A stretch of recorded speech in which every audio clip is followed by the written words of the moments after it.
Everybody in. I need to. It's going to be a rough one. You already usually. I didn't today. So we have a tough scene for me. Prairie dog. One of the best terms ever. Touching cotton. Prairie dogged. A couple more I like. Thank you, Paul. Paul. Yeah, Jimmy, I was miserable.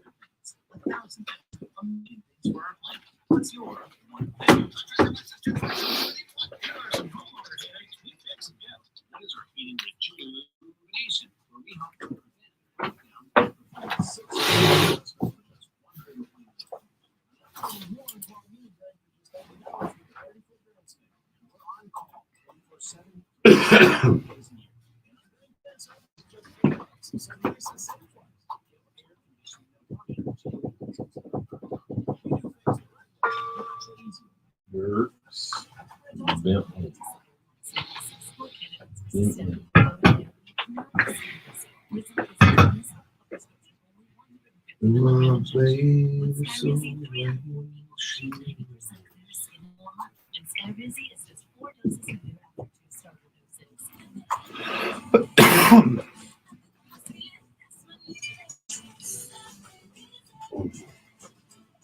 Hello? What happened? Oh, Hot mic. Where? Okay. Hot mic. Hot mic. Yeah. On YouTube.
Morning, everybody.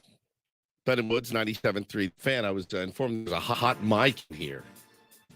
Hopefully you didn't say anything to get us canceled, Ben. You know, it's funny. Mic are certainly something you worry about in this business. However, we're pretty much who we are. I don't curse on the air. I don't curse off the air. I curse off you the do, air like but everyone knows you do. And Good news is, it's not like anyone would be surprised. Ooh, Woods uses some foul language. all I can assume is that somebody's laptop was not muted. Mine's muted. Yours is muted. Mine says muted. Mine's connected to the board. always So until unless you- the mics were on, which they won't. This is so It's a- stupid. But the good news is, if it goes out over YouTube, you can say whatever you kind of say whatever you want. well, you can still get canceled. if Well, you said can. I something, mean, but not don't- anything, but I you don't can feel curse. like we say things that You should can get us curse. canceled I mean, I say on or things off that the you air. get me fired off the air as far as like talking about nothing. Adam. Fine. Adam. Fine. Yeah, that's what I was gonna say. Fine. That's fine. That guy. That dude is something else. He is something else. How's everybody doing? I'm Woodsy. That's Paul Reindl. He's our executive producer. And that is Benjamin Higgins. I had a hot camera yesterday. What's a hot camera? Well, we had our big annual state of the station meeting at Channel 10 yesterday, like 2 hours. Oh, God. Every department goes and, says what they've been up to and what the plan is for the next few months. And it was back in person again. They had lunch in the studio, but it was right at noon, which is a really bad time for me. So Terrible. I was one of about 20 people who just joined via Zoom after I had gone home. But at some point after, I don't know, an hour and a half or something, I didn't realize my camera popped on.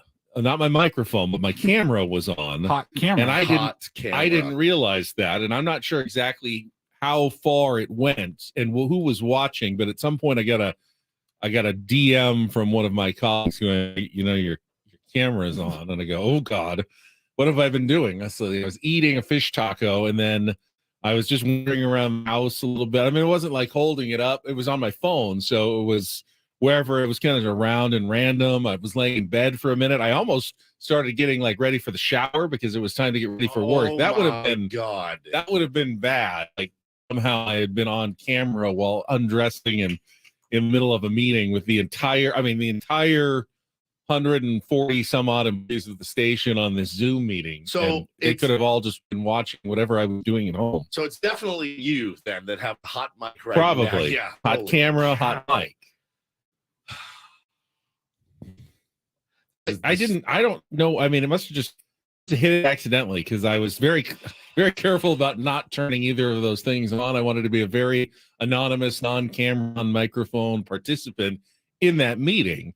But you're just walking around holding it. And it's not that hard to hit the on button You walking sometimes. around holding it is what everyone was afraid of on that meeting. And I'll tell you, I've seen that video. I've seen that video that came out kind of during the pandemic. I think we talked about it. There's a dude, there's big, squares of all the people on the meeting. And I guess homeboy forgot he had a meeting and the camera was on and he walked over. He had a box of Kleenex and a bottle of lotion and he sat down at his computer and reaches down and starts taking his pants off. And the next thing you know, everyone on the meeting's like, Mike, no. And he's just pull up in his pants. I'm That's like, an "Oh awkward conversation oh with my HR God, right there. dude. So that is just terrifying. Absolutely terrifying. We had a fun show yesterday. I think Ben and Woods and Paulie, great job putting that audiogram out yesterday. Our sweet innocent Ben. We were talking about my dessert love of banana cream pies, and Ben asked the question, well, where are all these cream pies coming from? And of course, we got a good laugh out of that. But he also suggested, Woodsy, you should try. Where are these cream pies coming from? Paul's reaction was like Hall of It was a Fame very worthy. genuine question. I didn't know if you were like making them yourself or No. if they were frozen, but you were ordering them Urban Lates. takeout They're restaurant. delicious. Absolutely delicious. So Ben suggested, why don't you just make a homemade cream pie yourself and get a banana and put a little Ready Whip on it.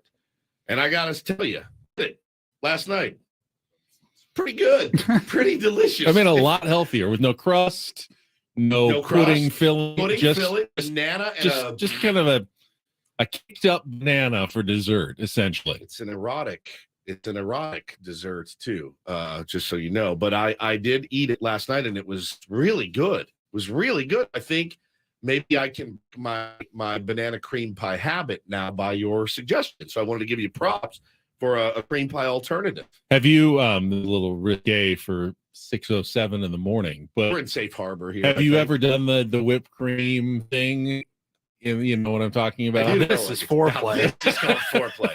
This is some foreplay. My wife's listening. It's not with her, but I did it one time in college, and let's be honest, it's not great No. because it sours, and it's really, you take one pull off the can, delicious, and you get a little nitrous in there too. But you take one pull off the can, delicious. Slather it around and let it sit for a while, and then it smells like rotted milk after a while. So it's not sexy, it's not hot. I feel like food in the bedroom is you should Chocolate sauce, No, whipped cream. no, Yeah, just dude. not, no. My wife is such a clean freak. that would be her Guantanamo. If I said, "Hey, this is what I want for my birthday," chocolate sauce, whipped cream in the bed, it would be like going to Guantanamo Bay for her for a month. Waterboarding, the whole bit. She'd be like, "I'll literally do anything. I'll bring another woman in here before I'll bring food into our bed. I promise you." I as well as How I about a know little her, Windex? just smother her in Clorox. Now that would get her. That would get her. Here, try some of this Lysol in your face. Yeah, it's the food in the bedroom bit I think is way overrated. And I mean way overrated. I guess you've asked me, I have to return the favor. Have you tried it? The same result? No, I don't think so. I've never wanted You are to, lying and I'm through kind your of I must be like Hannah because that's to me it's very unappealing. I picture yours would be different though than just your traditional chocolate sauce and whipped cream. I feel like he would have like very fancy cheeses in there, caviar. Well, I have seen the where they do the sushi and then they lay it out on a person. Yeah. Like a platter of sushi, but then artfully arranged on a person. You've seen that before? I cannot think of anything worse than eating sushi off of a human. I just can't. I just really, really can't think of anything worse. A ribeye. All right. You pass the mashed potatoes, please. They're in her belly button. I'm trying to think if there's anything that would. You can't do ice cream, because it's cold, and again, it's dairy, so eventually it will start to smell like rotted milk. Right. At some point, it will start to smell like rotted milk. Is there pizza? Pizza. A slice of pizza here. We'll grab this here. There was a whole Seinfeld about it where George's girlfriend. George loves food and she loves sex. So he's like, "Can we please combine this?" And she's like, "Yeah, all right, I'll try it." And he's in the midst and he like reaches over, opens the drawer, pulls out a pastrami sandwich. And it's just so gross, dude. It's so gross. Imagine, is there anything good that you could bring to the table? And by the table, I mean a nude body that you could place on or amongst a nude body that would be good. Fruit? I don't know. Fruit is very sticky as well, usually. Like They just, the fruit juice and and plus the older I get, just get it. Let's Just get to it. just get to it at the end of the day. Let's just get to it. And then I can sleep and you can sleep. And we're both dragging ass and the kids are wearing us out. Let's just get to it. Call her a day. I don't know. You got, I'm always down to spice things up and stuff. I think costumes are better than food. Would you agree? not really a costume fan either. Not for you. I'm not saying you need to run in like the Green Lantern or anything. Ben is the detective in Bo's outfit with his detective outfit on. Excuse me, ma'am. I hear you have a problem here. Like them. That doesn't seem fair. Just a one-way costume. All right. I'm getting very uncomfortable. He's made me, and it's weird that he brought this I did. up. But anyway, I did try the dessert last Yeah. night. There is video, by the way. I just didn't post it. because I just thought it was overkill. But my wife has the video, and if she wants to post it, she can. But I did not post it last night. But you enjoyed it. It's really good. It's like the best. It's like the best part. Now, whipped cream is not. It's not like, hey, this is a protein-based whipped cream. It's still semi-unhealthy. It's a little bit of a treat, but it's a dessert. treat. It's dessert. Yes. It's supposed to be. A plain banana for dessert is not dessert. That's But fruit. if you're eating something that normally would be 600 calories and instead you have something that's 200, that's a huge improvement. And if Yeah. you're still getting some enjoyment out of that, that's totally worth it in my mind. I really agree. George says Ben's sexy charcuterie board. Laid out spiced meats. Yeah, spice meats all over a nude body and then go to town. I don't know. I'm gonna think about it. Paulie, have you ever tried it, by the way? Food? Yeah. Yeah. Just the Like once. the and whip. Once. I didn't do anything. It doesn't do much. Yeah, it's everyone tries it one time. And then you're like, it smells. it's sour. It's messy. It's messy. Maybe I'm putting this all in Hannah. I don't think I would like it either. I don't think the mess would be something I'd be like, yes, lay around in filth and strawberry Finally, I can seeds. roll around in some whipped cream. Yes. Chocolate really, I mean, sauce. we have so many chores around the house to begin with. The Yeah. last thing you think you need now, we have More. to do a ton of laundry after this as well. The bringing a bottle of Windex though absolutely laid me out, and I think Hannah that would probably get her. Anyway, meatball wheel in the room. Meatball wheel. Hang on one sec. Hang on, let me get my meatball wheel here right quick. Oh, yeah. And here. Spin it. I like that. Different than the topic wheel. Let's see what's behind door number 1. Pork meatball. Amazing. You are deviant, and I love it.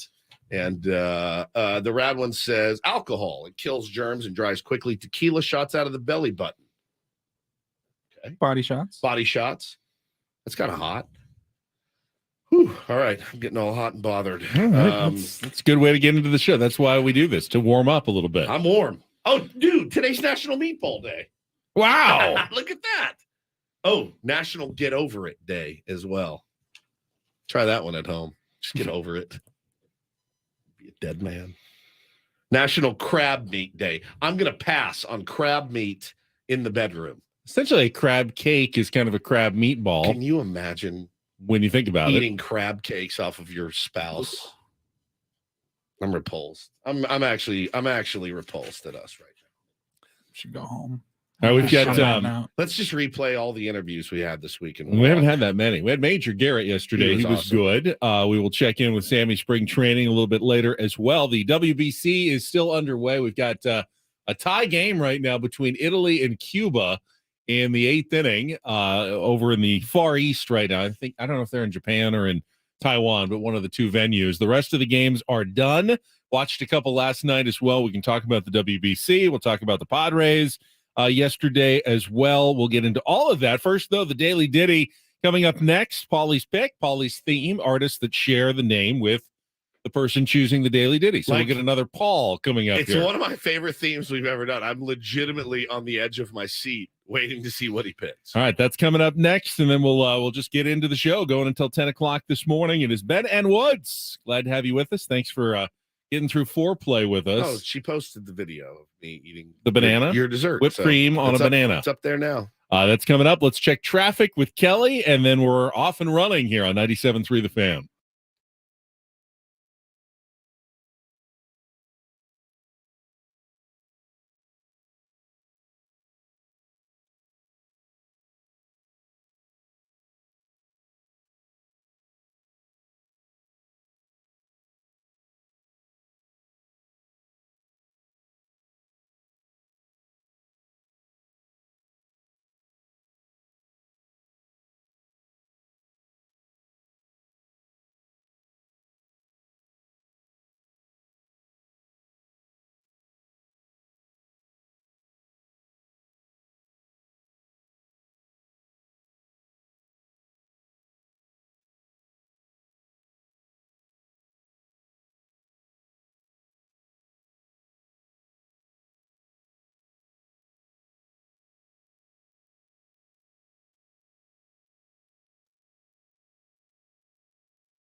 All right, for those of you watching on YouTube, I'm sorry, you can't hear Paul McCartney and Wings playing Band on the Run. I was told by my consultant, Hannah Nankara Woods, that she's like, we just sit there and we watch you guys on the stream and you're talking like, ha, ha, ha, isn't that great? But you have to do a better job explaining it. So I said, you know what? You're right. So Paulie picked Paul McCartney and Wings, which I find it interesting. Paulie is a mystery wrapped in a riddle because he hates the Beatles, but you like Paul McCartney and Wings? Paul McCartney's great. Get this. This is peeled his head open like an onion and dig inside. It's a great song, Band on the Run. It's 3 songs in one. I love when it's 3. There's 3 different like iterations in one song. So that's Band on the Run. Yeah, we have it. If we play it on YouTube, we'll get flagged. So I don't know how we fix it. I don't think we do. Just have to wear it, YouTube viewers. It's like the 30-second price to pay That's right. for watching the stream on Yeah. YouTube. Yep. Yeah. You can still listen on radio or Yeah, the Odyssey Otherwise, app. we can are we there can as we well. can can the whole the YouTube thing, and then We can just just cancel the whole show. everybody go back to the Odyssey app or the radio, and then you Sure. can get the Daily Ditty. I love that song. I love Fun, that song. fun one. I have skipped Paul McCartney in concert for many years, and I don't know why. As much as I like the Beatles, I was a John and George guy, and I was like, Paul, kind of corny. For me, I just was. He's a legend, obviously. He's great, but I've always skipped him, and the older I get, I'm lamenting that fact that I'm Is he still touring, or is he done? I don't know, but like the last tour he did, I was like, oh no, I've made a grave mistake. I had moron. You had the chance to see a Beatle, and you're like, good. I can't. Maybe I'm the one that needs to be cut open and looked inside because it makes no sense. But that is our Daily Ditty selection. Paul with a great one, Band on the Run from Wings. I love that they went on. A lot of them went on to like really good solo careers too. It just shows you how immensely talented they were. I mean, how many other bands have really done that? The Eagles, Yeah. they all kind of, They most all- of them went on and had had some- pretty okay solo careers Yep. or really good. Yeah, The Beatles did that. Beatles did it. Not a lot of other bands, though, were multiple members. Now, obviously, like the lead singer of some bands then broke off and did some solo stuff, but Stevie Nicks, Sting. But in terms of the like multiple band members all going on and doing a lot of things to get, on their own. Yeah. That's fairly rare. Very, very, very rare. Great pick, A lot of Paulie. the bands, just the bands that have been around for so long, they've been together so long that they never had to venture off and do Right. anything else. I mean, I think it's the creative itch, like, though. did anybody? I don't know. Did anybody in Nirvana besides Dave Grohl Yeah, move on? yeah.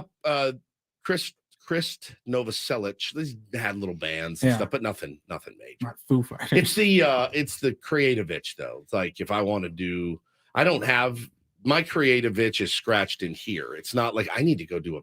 Now I worry that Ben may have a creative itch to do another. Is that what it is? Because when podcast. I put together Take on Woods, I'm often, Googling different bands. Right. And That's exactly what it it's is. almost always there's like they were successful for a while and then they broke up for a while for various different reasons. Could be personal conflicts. You said someone wants to try something else creatively. And then almost all the time, then they come back together like Sure. 15 years later. A lot of that's Will a that money happen? Just will we break up and then will we come back together at some point? A lot of that's, I think, a money grab for those. And it's like, hey, man, we're a band, and you're in a band to make music and to be an artist. But Nirvana, for all their angst and stuff, Kurt Cobain was happy that they made money. You know what I mean? Like it affords you a better lifestyle. Is there a lot of tension though between, say, the famous member of the band, like the lead singer, and then the backup musicians who say, why are you getting all the money in the band? Or sometimes the lead singer is, why am I sharing so much money with these guys? Billy Joel, dude. Yeah. I mean, go watch this documentary. I think it's on Netflix, but it's about the side players and the session people. Well, he would bring these session guys in, and then the session guys turned into his band. His drummer, his guitar player, whatever. And he like after they were with him for like 30 years and they made like Scale, and he was Billy Joel. And I mean, there's a part of it where the guys go, well, I mean, I'm traveling around, I'm playing music for a living, I'm getting paid to do it. There's a somewhat of a relenting you have to do, I think, if you're not the big Headliner, town. yeah. Yeah, the guys in Foo Fighters are probably like, I mean, Dave's Dave, but we are a band and our input is appreciated. But at the end of the day, there's one voice in that band, and it's his. He's going to make the kind of final decision, I think. But it's hard to have a band where everybody has an equal vote and says, yes, we all agree. It's hard to agree on everything every day.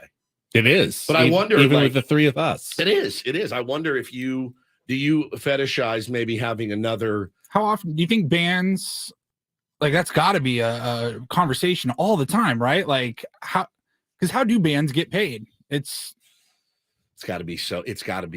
Like, how do the individual band members you get paid? you get a band of 4 guys. Yep. They're going to make a worldwide tour, $100,000 for this big concert. How do you divide that up between the 4 guys? Is it 25,000 each? Rarely. But and how do you decide on that? Nobody would fault Mick Jagger for making more money in endorsements and all the other side stuff that he's doing because of how famous their band is. Right. But how does, like, when the Rolling Stones would go on a worldwide, 50 city tour, does Ron Wood call make it exactly the same as Mick Jagger? Nor should he. Sorry. He shouldn't. I don't think. The Doors are one of the only bands I've ever heard of that split everything 4 ways equally. One of the only bands. I've never 3. Are they 3 or 4? 4.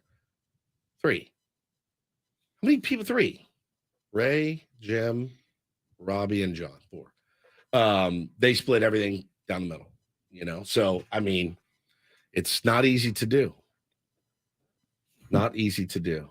I like that, band dynamics, because it is very much like a morning show. I wonder if you have a fetish, like, to go, not a fetish, an itch to go do like a more sportsy podcast. No, I don't. No itches right now. My itch is to stay with you and keep doing this show. I mean, I would love to do some more play-by-play at some point. Yes. But I don't think that would interfere with a morning show. You say that. I say that, and I have already proven that I can juggle more than one job at once. Yes, So, you're very speaking of bands, touring, and artists, so you got some tickets to give away to Dierks Bentley. Call right now. Be the 4th caller, 833-288-0973. Don't know what he's getting paid for this show at North Island Credit Union Amphitheater more on than his drummer. August 18th, or how much he's sharing. But tickets do go on sale March 24th at Ticketmaster.com. But call now. 4th caller wins, 833-288-0973. Well, we had our Will Myers reunion yesterday. We had a little over-under bet on Will Myers hits in the game yesterday. Is this the easiest money of all time? Apparently. We'll do this running tally throughout the year. So I'm plus 10 right now. I've won All right, $10. just keep it up. Yeah, keep it up. At the end of the year, we pay off. Is it just for former Padres against the Padres? Former Padres only. Do you always take the over and I always take the under? Not We can always. sometimes switch it We've done around. that. We've done this before. Yeah. We did it with Tommy Pham Yeah. I last year. murdered him. Yeah. I murdered him. Like, Pham had like 4 Every day. outs. It was was like 3.5. We went 4 for 4. Like the his first coldest 4 batter in at-bats. baseball. Come on. Or 2.5, and he got 3 hits in the first whole game. series Right. at like 3.5. He had 4 hits in day 1. I go, It's over. It's done. It's over. So we'll do a little Padres, Reds talk and more when we come back with Ben and Woods on San Diego's #1 sports station, 97.3 The Fan.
down 4-2 in the 10th inning to Italy. Dude. You go 0-2, you're going to have a lot of trouble getting out of pool play. They may be done after this game. Even if they won the rest of their games, there's no guarantee they'd move forward. So, Cuba in a tough spot. They need a big bottom of the 10th inning to maybe even keep their hopes alive. One of the teams that a lot of people thought could be like a Final Four type team at this tournament, possibly out early at the World Baseball Classic. We'll keep you updated on that. I'm very much enjoying what I've seen and what I've been able to see and watch. The stories of some of the we all know the stories about the stars and stuff of these teams, but like the Australia team, the Team Australia ended up beating Korea last night.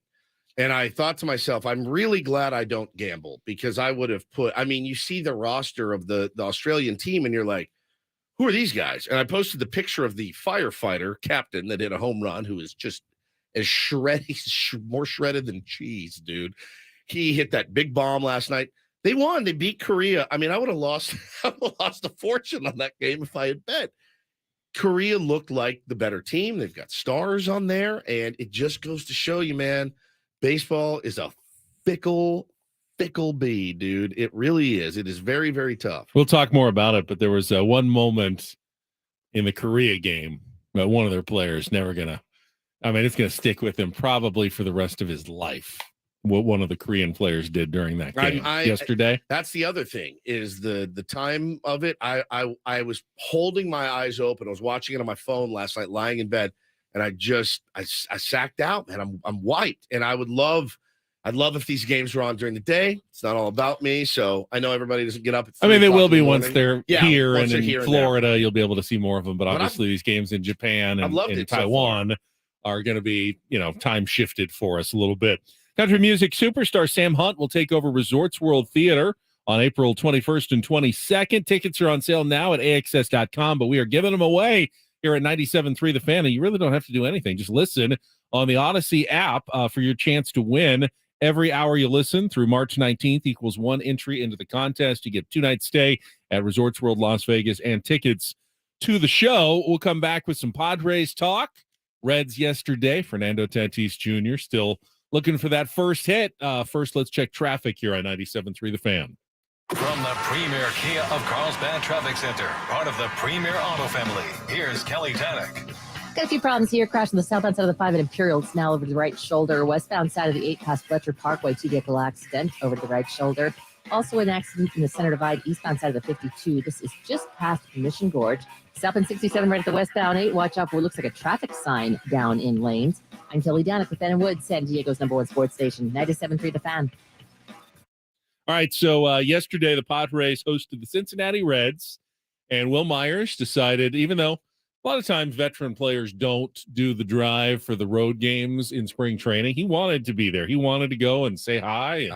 And he went before the game and visited with the Padres, taking batting practice to say hello to all of his old friends after 8 seasons, going to the Cincinnati Reds on a 1-year deal in the offseason. And Padres fans were very supportive and happy to see him as well. Got a lot of cheers at the Peoria Sports Complex.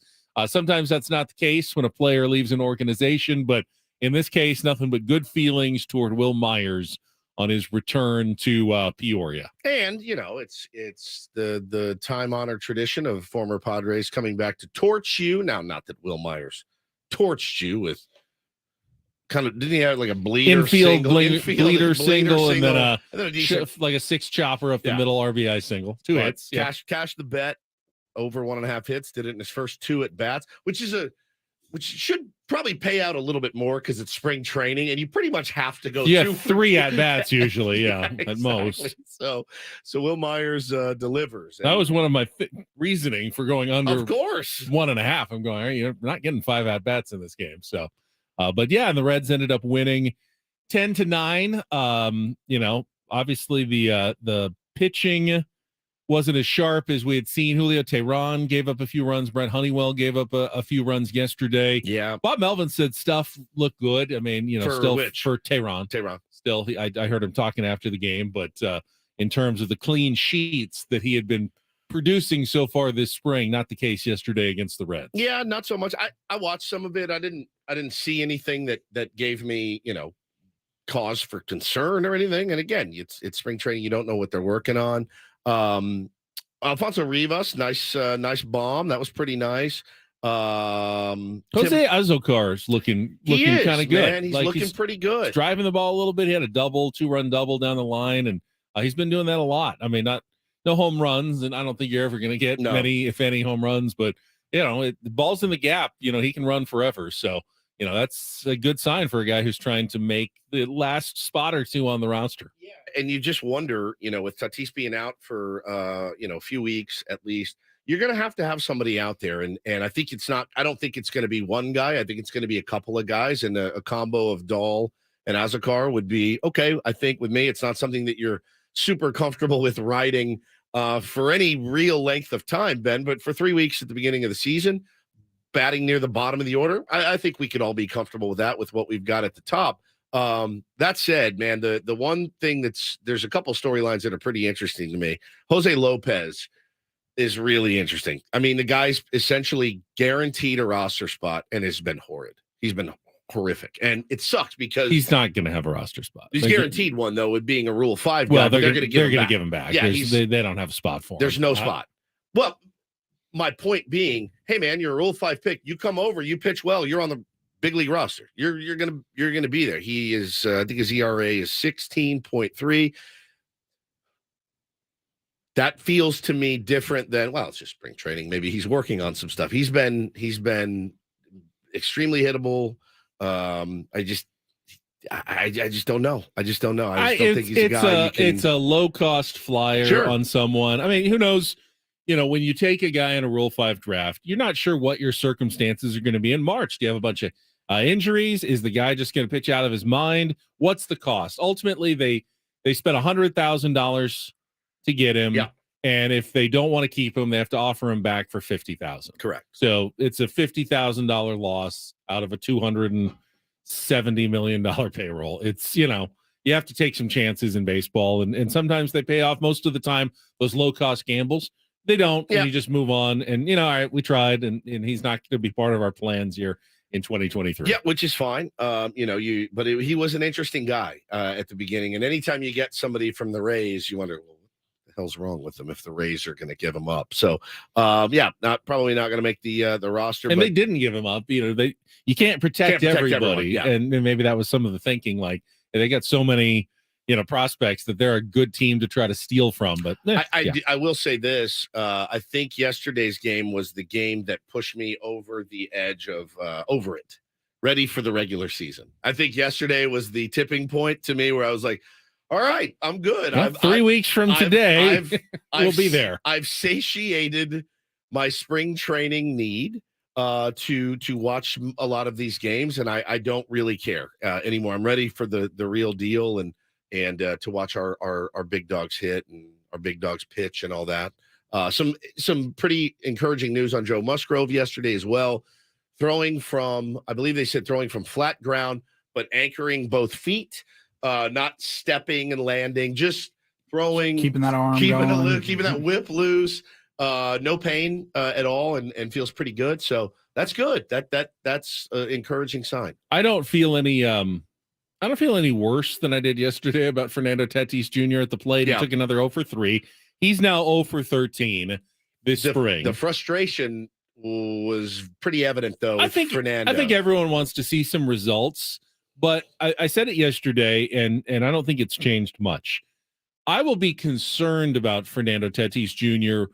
when I see him, barrel up the ball, but it dies at the warning track, that maybe the power is not there. He's just getting a little under it. He's popping some up. The timing doesn't look that bad. I mean, he's pulling the ball. He's like a millimeter off of hitting a ball 440 feet out of the yard. From what this just from what I've seen, his misses aren't bad. He's not swinging wildly at pitches all over the place. He's just not quite barreling up the ball. That's spring training in a nutshell. And, you could say, well, I'm kind of glad he's got 6 more weeks until he gets started. But, in 2.5 weeks, he could be as red hot as anyone. And you're going to be going, man, I wish he was ready to go on opening day because he is lighting it up. We don't even know what it's going to look like a week from now. So I'm not any more concerned than I was yesterday. I feel bad for him. I'm sure he would love just to see a few balls fall in and Of course. have a couple of home runs and extra base hits because that's what he does. And Yeah, he more than anybody in the world wants to hit that ball in the gap and run to third base like it's no problem. Like how he does it, and he glides around like a gazelle.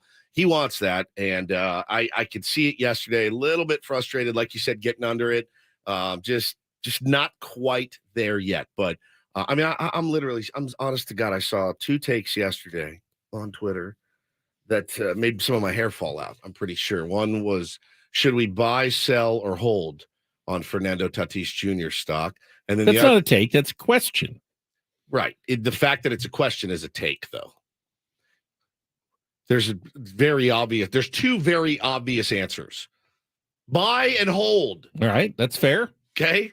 It's like, obviously. The other one was, I wouldn't care if we packaged him and got 1 big league starter and some prospects. Okay. That's the one. That to me is not a good take. That's the one that made me want to full Jack Nicholson Shining, slam all the stuff off of the table. Yeah, I'm gonna buy, actually. I'm gonna buy heavy on Fernando Tatis Jr.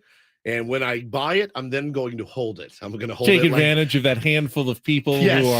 who are actually willing to sell Their on him. stock, and You'll yes. just take their shares Yes. of Fernando Tatis Jr. off their hands right now. If you have shares of Fernando Tatis Jr. you want to unload, I will buy them personally from you. Woody's putting together a mutual fund. Yes, It's going to be a heavy Fernando Tatis Jr. cap. He says that. I have no idea. I don't know what I know. I've heard of it. You don't know what a mutual fund is, Bro, you know I don't even know how insurance works. I don't even know what a deductible is. So yes, you're right. I don't know what a mutual fund is. I'm an artist. I can't get bogged down with those details. All right, fine. Fair enough. Fair enough. Someday, though, I will have you Ben-splain to me and Paul. Paul, do you know what a mutual fund is? Nope. Yep. So there you go. 8:00. We got an hour. We'll reset the show. You can explain to everybody what a mutual fund is. It's not that hard. I could do it in like less than do it now. We got 30 some time. seconds. All right, go ahead. All right, it's just a group of stocks that are bundled together. Let's say you've got a mutual fund with 4 stocks. They're all worth $25 each. You can buy 4 one share, different 4 stocks. different stocks. Okay. Like 1 share of 4 different stocks. So for $100, you can have 4. They're all just together, but it minimizes the risk a little bit because while one stock can go up or down, a little bit more wildly based on what's going on in that company. If you own like 15 different stocks in a mutual fund, generally, 8 or 9 of them go up, 1 or 2 go down. You're just slowly making money Okay. on the stock market with less risk. So this is not, hey, we're putting all of our stock into Right. one player. We're going he's just part of a He's part of larger a- mutual fund of stocks. he's part of the 4 horsemen of the apocalypse. He is. Okay. The mutual So- fund would be Tatis, Bogarts, Machado, and Soto.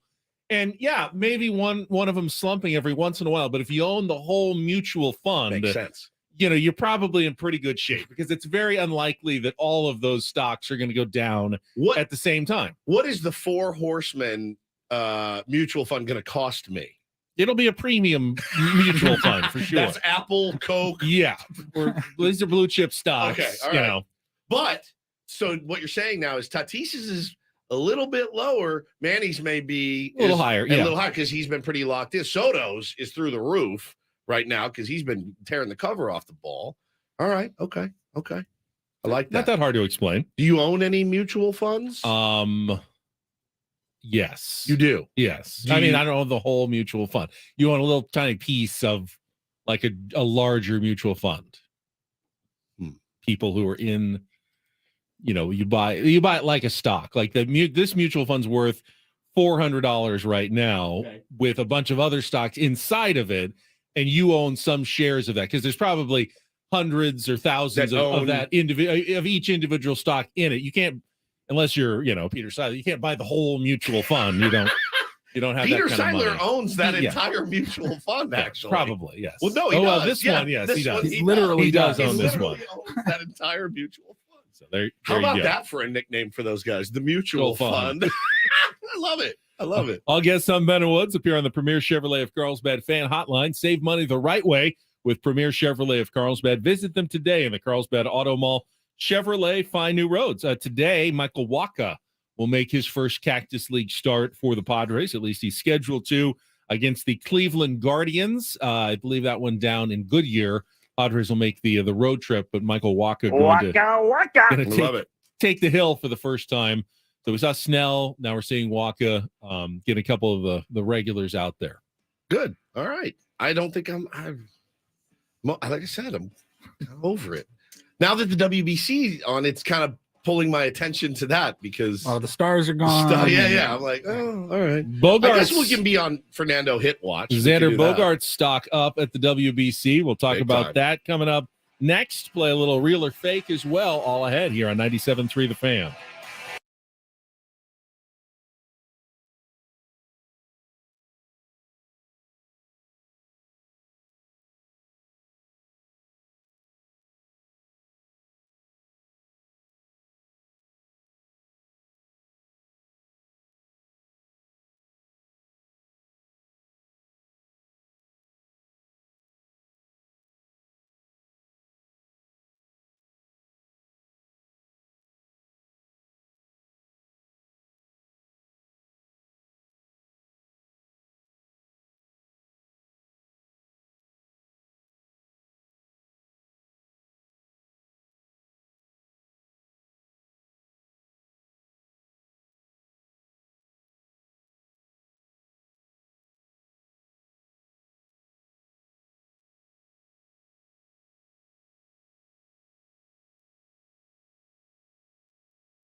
All right, it's final. Italy has defeated Cuba 6-3 in Wow. 10 innings. So Cuba falls to 0-2 and on the verge of elimination already at the World Baseball Classic. Italy 1-0 in their first game. Meanwhile, the Netherlands is now 2-0 and cruising toward advancing to the next round. They got a home run from Xander Bogaerts in a 3-1 win over Panama last night, our time, in their second game. So they beat Cuba. They beat Panama, probably the two other best teams in their pool, pretty much puts them on cruise control into the next round to come over to the United States after getting out of their pool play. So I put on at 7:00 last night, I put on the Korea against Australia. And, I think the entire universe thought Korea was gonna dominate that game. Australia hung in there. What happened? You said there was something. So it was a good game, back and forth. You had a 3-run home run by Korea in the 5th inning The to catcher. go ahead. Yeah, That was a cool moment. really man. good moment. But then Australia came back and they had a 3-run home run in the 7th inning, and they were up. They were up 1. I think it was 5-4 in the bottom of the 2nd, and one of the Korean players, I think, 1 out, hits one into the gap, doubles, gets in safely. He is so fired up. He's looking at his dugout. He's like, does a big fist pump. And when he does that, he lifts his foot up and the guy tags him out. The umpire originally ruled him safe, but they went to the replay and he definitely lifted his foot off the base just in celebration. I hadn't called timeout and he was called out. And I don't know, it was 1 pitch later or 2 pitches later, single into the gap would have easily scored him to tie the game. And instead they were still behind by 1. Now Australia then hit another 3-run home run. They were up 8-4, but then Korea scored 3 in the bottom of the 8th, so they ended up losing by 1 run. They also had another guy picked off when I was watching as well. Korea did. So some sloppy base running. I mean, he was there. It was sloppy celebrating. Sloppy celebrating. After a nice piece of hitting and base running to get there. That's got to sting, especially when you're representing your country. And if they get eliminated and you feel like, oh man, that 1 run might have been the difference in us going on or going home, that one's got to hurt quite a bit. Ha-Seong Kim went 0-for-4, I believe. Made a slick ass play though. Korea did score a run, walked and scored a run late in the game, but did not get a hit yesterday for Team Korea. So they're now in some trouble as well because Australia was a team they were favored to beat. And now, with 1 loss, you can still get through, but they've got their tougher games still remaining and pretty much going to have to run the table to make sure they get to the United States. So speaking of the United States, was that game on? I believe it was. Yeah. It was like the kind of scrimmage warm up. It was the United States against the San Francisco Giants yesterday. So you see the lineup that Mark DeRosa and his crew run out for Team USA, and you go, good God, like the Giants are about to get bodied. They didn't get bodied. The Giants actually won that game. And I think the real problem for Team USA is going to be starting pitching. Miles Michaelis went out there and they banged him around a little bit. But yeah, I mean, you look at the lineup and you're like, this lineup's as good as anything I've ever seen. But Adam Wainwright's getting the ball game 1 for Team USA. He's been struggling He's this been spring, getting crushed in spring training. So I mean, I know that's it's a different thing entirely, and you can focus in a little more for a game like that. But we'll see, man. I think pitching's going to be. I like Nick Martinez, but he's the Padres, 4th or 5th starter. Is he really one of the 5 best American starting pitchers in the entire country? I don't know. I mean, they're going to be counting on him probably for at least a start somewhere, though, in the World Baseball Classic. Japan took care of business with an 8-1 win over China in a game that just wrapped up about half an hour ago. Shohei Ohtani went 4 shutout innings, also had a couple of hits, couple of RBI, a run scored, doing everything like Shohei Ohtani tends to do. And they got off to a solid start, one of the favorites in the tournament with an 8-1 victory. I'm glad you mentioned Shohei Ohtani. Before you got in this morning, Woods and I saw a video. Apparently, Shohei and Yu Darvish are sharing a condo, like an apartment. It's a suite. It's like bosom buddies. It's in the stadium. It's in the stadium. Like the balcony, you go out the door. Like the Toronto Blue Jays place. And the balcony looks right down into the field. I mean, it's a hotel room. Yeah, It's a double bed hotel room. It's not the suite. I mean, they don't have their own rooms or anything There's 2 beds in the same like room. next to each other. They're sharing a room. In above one bed is a picture of Shohei, and above the other bed is a picture of Yu Darvish. There's about a foot. Do they sleep in the bed that has their picture under it, I or would do they imagine- switch and No, sleep in I the would other imagine. one? I would imagine you're like, oh, this one's mine. They're sharing a room. What's going on? Yu Darvish just signed an over $100 million contract extension. Yeah. Shohei is, I mean, he got what, $30 million for one season before he hits free agency this year. I'm pretty sure I know hotel rooms tend to be expensive in Japan, but I'm pretty sure they could afford their own if they really, really wanted to. I think that maybe they want I to. just sent it to you, Ben. You can see it. Is it Tweet it too if you can. I Paul. did. It's I good. retweeted it from Ben and Woods. Okay, good. And yeah, there's like jerseys along the walls from all the Japanese legends. It looks looks great. dope. Is it like dude. a promotional thing? Are they getting paid to do this? Is it I a don't reality show of some sort? I really don't know. I am so confused. There's just 2 beds, right? I mean, there's like 2 feet in between the beds. They're just hanging out. Small TV. What if one of them snores? Dude, no kid. Well, I mean, the first thing I thought of is don't let Adam Klug see this because he's going to want Paulie and I to share a room at fantasy camp, and it's just not happening. It's you can. I mean, it's a great argument. Hey, if Shohei That's Ohtani it. and Yu Yu Darvish Darvish can share a single hotel room, Yeah. What are Woods, they why doing? can't you share a room with Paul They're Ryan? killing us, man. They are literally ruining my life. Both of those guys are killing me right now. So he's now going to see that and go, oh, I mean, if they can do it, you guys can do it. So that's not happening. But yeah, I thought that was really interesting. And the video is really cool of their room. And you can see that at Ben and Woods. Playing real or fake here in just a second. 833-288-0973. A chance to qualify for a getaway to Las Vegas. Let's see. We got all the scores in. 3-1, Netherlands over Panama. Australia 8, Korea 7, Japan 8, China 1, and Italy 6, Cuba 3.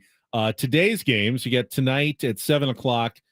China will take on the Czech Republic, both kind of underdogs in the tournament. And then The Czech Republic is one of the more fascinating teams. I mean, you're talking about literally guys like, hi, I'm a barista and I'm your second baseman. Hi, I'm I work in finance. they and had, I'm to, your center they had to fielder. qualify to get in. Yes. And by the way, that's if you finish last in your pool, you have to go back into qualifying for the next World Baseball Classic. So it's important to try to win at least 1 or 2 games just so you don't have to do that the next go around. Cuba will play Panama. That's at 8:30 tonight. Obviously, that is a must win for Cuba. If they're not already out, they would be if they don't win that one. And then the really late games, 2 a.m. Korea, Japan, and then 3 a.m. Italy against Chinese Taipei. Oh, So just the theme room. Tim says they're not staying there. All right. I was gonna be very skeptical that they were actually. So they just visited someone It's else. the Yu can- Darvish Shohei suite. Someone Okay. else can rent that room out, and they went to promote it a little bit. Are we the and most visit it. gullible humans alive? Because apparently, remember the video I talked about earlier where the guy was taking his pants off? That was all staged too. So we'll believe anything we see. We're part of the problem here, guys. Yeah. We're part of the problem. I hate having to be skeptical about everything You are so. all the time, but it really is the only way to live right now in the year 2023. Really, you're right. You know, Good news for us, though. I'm just a We will get our rube. own rooms at fantasy camp. That's true. Yeah, Yeah. I'm just a rube that believes everything he sees. Oh, okay. Yeah, sounds good to me. rube. It's I'm such a rube. funny It's a word. great word. It's on Twitter. It must be real. It's got to be real. All right, I really hope that guy doing the shuffle, I thought that was real, and that would have delighted me if a guy did that. I mean, it's also very gross. You don't want to do that on camera in front of your coworkers, but the fact that that's fake, it's kind of ruined my day. actually made my day a little bit better. Yes, so true. that Fair helps you enough. out. All right, you should like the theme today for a little real or fake. We got a contestant on the line. Let's play our game. Some are here for the compelling sports talk with Ben and Woods. Yeah, you can go plow through another donut. It's time for Real or Fake on 97.3 The Fan. Tell the people what they'll win today. We're going to try to qualify Sean for a getaway to Las Vegas and tickets to see 38 Special. They'll be live in concert on April 28th at the International Theater at the Westgate Las Vegas Resort and Casino. Get 4 out of the 7 right. You can qualify for that trip to Vegas, 2 nights and the tickets to the show. Do we have the real or fake sponsor here? Yes. No, we don't. Not today. We do. We do. It's just not on your list. All right. Why don't you just go ahead and read that one for me right now? I'll just sit here. Usually quietly. SD Home Turf, I think. Yeah, it's brought to you by Home Turf. Save time and water with pet-friendly, always green grass. And get a free consultation by calling the team at Home Turf at 888-4SD-TURF or go to sdhometurf.com. You're impressed that I remembered that, though. I was that looking there's for it right before you said that. Real or fake sponsor. Sean, good morning to you. How are you? Good morning, guys. How you doing? Good, buddy. All right. You are a contestant today for real or fake. You just need to get 4 out of the 7 right. Woodsy can help you out. He should be good at this category. After all the banana cream pie talk, I went with a pie-themed real or fake today. So McDonald's first started selling those little hand pies in 1965. Since then, I believe they've offered over 40 different varieties at their locations around the world. Not just apple and cherry, but there's been quite a few others. And remember, they have locations in a lot of different places. So today, Sean, I'm going to give you a pie flavor. You have to tell me if it was ever a real McDonald's pie or a fake I have thrown in to fool you. Got it, Sean? And I can help you. Yeah, I got it. All right, here we go. Round 1, McDonald's pies. Bacon potato pie. Real or fake, Sean? I would. Fake. Real. It's real. Yes. I'm not sure where that was, maybe in England somewhere, but they had the bacon potato pie that they offered. All right, that's I all would right. eat it. We often get off to a slow start and then we rally in this game. Round 2, Sean. Peppermint cream pie. Real or fake, Sean? Fake. That is fake. I made that one up. All right, 1 point for I Sean. bet you did, Panama Red. Round 3. Corn pie. Sean, corn pie. Real or fake? That's when. What do you think, Woodsy? Oh, God. I'm going to say fake. Sean, what do you say? We'll go with fake. I would have thought that too. No, they offered a corn pie. In Iowa. Iowa only. We have so much corn, we don't know what to do with it. All right, round 4. Let's get going here. Chocolate banana pie. Sean, real or fake? Real. Yeah, that one was real. Wood. Wood's You know wood. I would. Come All right, on. that's 2. 2 right, 2 wrong. So we go to round 5. You just need 2 out of the last 3. Red bean pie. Real or fake, Sean?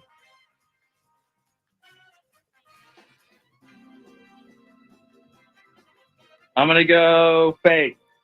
No, that's real. That's a fairly common dessert filling in Asia. I believe that one's where they sold the red bean pie. That means you need to get these last 2 God. correct Oh, God. man. Oh, no.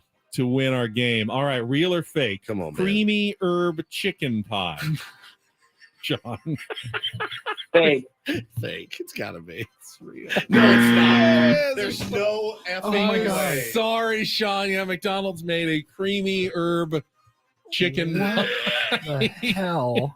And that ends our game for Sean today. Thank you for playing. I'm so sorry, we can't man. qualify you for our trip to Las Vegas. You're not going to get to see 30. Last one for you, Woods. Mashed potato pie. Real. Hey, that was a disastrous game of real or fake today. All around. I was hoping you would do some sort of pie. There you category. go. Those were a lot more savory pies. There were some savory pies. I don't know if the corn pie is sweet I don't or either, savory. because you can do sweet corn, like yeah. sweet corn pudding. Yeah. But you could also do more of a savory corn corn. pie. Of corn. I'm a big corn fan. Do you like corn? I like corn. It's good. I love corn. Sometimes it gets in your teeth when you eat it off the does. cob. Everything does, though, but It's true. it's delicious. It is. It's not that nutritious, though, for you. Yeah, it's one of those vegetables that You're like, hey, I'm eating vegetables. I'm eating You're vegetables. eating No, you're not. corn, You're eating dude. corn. Settle down. And you're eating mashed potatoes. potatoes and corn, Corn. like, hey, they grow on the ground. Those are vegetables, They're- right? No, they don't count. They count, Don't but count. they're just not great. Yeah. I mean, like wheat grows in the ground, yet when they make it into a baguette, it's no longer really that healthy anymore. Correct. Hector says being gullible comes with being a boomer. Paul's not a boomer, and he fell for that one too. It's true. I think we just wanted it to be real. The thought of them laying side by side, like, night, buddy. Good night, pal. Let's go kick some ass tomorrow, was too much. to Sweet, bear. actually. Yeah, it is sweet. There's like something touching about There the is. fact that they would room together. Yes, But there's no. It they would don't make have to. it would make no sense though. Why would those two guys not have their own I know. pretty spectacular? Actually, why hotel would they have their rooms? own giant homes like Right. to be in the whole time? All right. I have a real or fake involving a sport that you would never have thought. You mean don't do? I'm sorry, I don't do this involving a sport you never would have thought you would gamble on, but they want you to be able to gamble on it. I want to talk about Sean Kemp and how it is what a story that has emerged about Sean Kemp, former NBA star. All right, we'll get to that coming up. Don't Do This is next with Ben and Woods after a check of traffic. Be back with more on 97.3 The Fan.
We none of us like this throwback open for Don't Do This. Can we just can it? Do we have to play it because it's Throwback Thursday? Yeah, it's we like do. in the I think it's like in the radio it's like in the rules. rules it's a reminder of how that things. this is it's fitting that it's been Don't Do This. This is like our Don't Do This. Yeah, we it's let true. this we let this run. This ran for months. Tell me I'm a bad boy. I'm a Oh, bad from boy. a bad boy. Just tell me I'm a bad boy. It gives me. It just makes me sick every time I hear it. Don't do this. Who made that open for us? Was that Don't worry. Tommy Howell or someone Don't worry back about in the it. Wasn't day? me. Ooh. Don't worry about it. All right, this is a pre-do this. Do remember to sign up for the Ben and Woods Open Yes. on March 22nd. That's when slots go on sale for our golf tournament, which will take place Thursday, April 6th at the Rancho Bernardo Inn. Thank you to our sponsors, including Maestro Dobel Tequila and Bushmills Irish Whiskey. It sounds like we're going to have a good time It is on. out at RBN on April 6th. I cannot wait for the Ben and Woods Open. All right, I will start with something that just sounds like, an obviously very bad idea that will lead to a huge problem. But WWE is in talks with state gambling regulators. They would like to legalize betting on wrestling matches. How does that work? That's the big question. How does that work? Well, they say they would have to change some of their procedures and not reveal even to the actors, the wrestlers, who wins their matches until right before the start of the match. So they'd still be scripted like wrestling. Sorry to peel back the curtain there, but professional wrestling is fake. What? Yes. And they're scripted who wins. No. But they want people to be able to bet on the matches as they are watching them, even though they are deciding beforehand who is going to win. Obviously opens up a very big can of worms for potential abuse. So just one like small group of people a very, high yeah, up at a WWE very closed group of people will know know the results of the match in advance, and then only at the last minute will they let everybody know how it ends so they can actually perform it how does correctly out in the ring. I don't know, but I would imagine it's so scripted out that like wrestler A knows that he's going to lose to wrestler B with these moves at this point in the match. That's what I was right? thinking too. I mean, Like, like how do now you they do have a lot of choreograph the entire- reversals at the end. They say, okay, here's your choreography right up to the last 15 seconds, and then here's what happens at the end. And So they you just tell them the last like hour you think before. you're going to kick out of Yeah. the pin on this one. Actually, you're going to that's it. You actually You win actually or you win. actually lose here, because Huh. they can do that. They're talking right now to Colorado and Michigan, but this is something they'd like to have everybody be able to do. Now, if it becomes legalized, it would open the door to other gambling things, like gambling on like what TV character is going to die on an upcoming episode, things like that as well, that are scripted and not, a spontaneous, impromptu like sporting event with a random or unpredictable result. I would not want to bet on something that I knew was scripted, though. Yeah, I don't think I could either. Yeah, I don't think I could. I don't think I would. But I know a lot of people out there love wrestling more than I have ever imagined. Many, many of my closest dear friends are like madly in love with wrestling. So their example is people bet on the Oscars. Yeah. And those results are known by that's true. someone Somebody beforehand. knows. Usually it's the accounting firm of, Ernst and Young. Deloitte and Touche. Whoever they bring the accountant out that has, hey, this is the only person who knows the results. But someone knows the results and theoretically could have been betting on them because they do post odds at certain online casinos Yeah. about, Oscars, which are this Sunday, by the way, on ABC 10. Oh, there you go. Yeah. Cheap plug there. Yep. I will get us. I will keep going on. Don't do this. A former NBA star, I'd say superstar, even back in the day, Sean Kemp, one of the most well-known basketball players of his era. Maybe always not for his actions on the court, but Paulie, were you old enough to watch Sean Kemp? Oh growing yeah, up? I've met Okay, him. yeah. I've met him several times. Have you? You've Yeah. met him several times. Yeah. He's very active in the basketball community up in Seattle still. Checkered past. Checkered. Nice guy. nice enough guy. Yeah, But he. The headline came out yesterday. Sean Kemp involved in drive-by shooting. I went, oh no. So I read a little bit more about the story. So he fired a gun during a parking lot altercation prior to his felony arrest. 53-year-old Sean Kemp approached the vehicle, pointed his firearm, appearing to yell something before pulling the trigger at least once outside a Tacoma, Washington shopping mall about 2 p.m. in the afternoon yesterday. So more has come out about the story, Ben, and it was apparently someone had broken into his car and stolen some of his items. He then tracked, including his cell phone. So he then tracked his cell phone to that location and went and confronted the guy. And apparently, the police are now involved, and it could be a case of self-defense. They're trying to get to the bottom of it right now, but I think some of the reports are that he was drawn down on and pulled his gun in self-defense. It's scary, man. Like, road rage type stuff. I've dialed back my. I've dialed it even way if back. that's 100% true, to go in a public place with a gun to try to get it To back get your stuff back. is still not a good idea. Well, and You're- it's not- You're supposed to contact the authorities and let them handle it. really think about it. Like yourself, if somebody wants to steal my cell phone and my stuff, have a ball. What would you do? Have a ball. What I'd would- call the cops and say, hey, If you had Find My iPhone on and you knew exactly where your stolen iPhone or whatever was, It would be tempting to go and see what's going on at least. yeah. but I- also I get that. it's stories like this that give me great pause to say, I'm going to go down to Kohl's and grab this guy as he's walking out. Like, I don't know what this guy, obviously he's breaking into cars, and Yeah. it's risk reward. It's my phone. I can replace my phone. I can't replace my life. If he shoots me in the gut or something, like, forget it. It's not worth it. So So glad you brought up the road rage thing too, man. I've way dialed mine back. Right there with you. Way dialed it back. Just the way the world is Yep. today. You do not know. And I'm And just kind of what's it? What's the end game there? End game? Yeah, death. Guy cuts you off, you honk at him, you flip him off or something. Yeah, You don't know what he's you don't got. know. It's skeeved out, man. It skeeves me out. Things are so tumultuous right now. So I always try to avoid confrontation when I can. I know.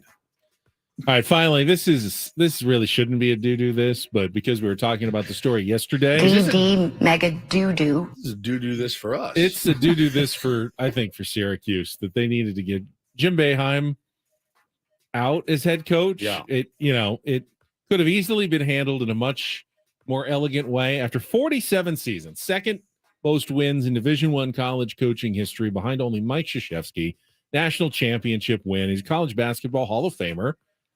You should be able to go out on your own terms, but when you've resisted, probably, I would imagine, a number of hints from your department, like, hey, doesn't retirement sound good, coach? You don't really want to work here anymore, do you? So eventually Syracuse just announced it, that after they lost to Wake Forest in the ACC tournament yesterday, that Jim Boeheim will not be returning as the men's basketball coach. So, of course, everyone goes and asks, oh, you're finally retiring, coach. And it was, no, he really would not. He would not say that he retired. He actually basically intimated that he was fired by Syracuse after 47 years as the head coach, because he would say, like, it's up to the school whether I coach or not. It's always the university's decision if I'm back as the head coach. Can you imagine, like, if San Diego State had to fire Steve Fisher at some point? It's that. Yeah, It's dude. just, Coach K. they wanted to make it as probably a celebration, and like, okay, at some point we do have to move on, but let's honor him for his amazing accomplishments. And instead ended up as this very awkward, grumpy news conference after a loss to Wake Forest in the ACC tournament. It's funny because I was telling you guys this morning, you both have authority. When I'm done and I've lost it, you guys can push me out the door. What I don't want to be is the guy hanging around. There's many, many cautionary tales in this town of the hangers on. And when my time has come, Ben, show me the door or take me out to pasture, old Yeller style. And they're keeping it in the family. His 12-year assistant, Adrian Autry, is going to take over as head coach. So it's not like you say his 12-year-old son. No, is going to take over. 12 years as an assistant head coach. His son just played associate for him. head Because that would be coach. Buddy. Yeah, buddy.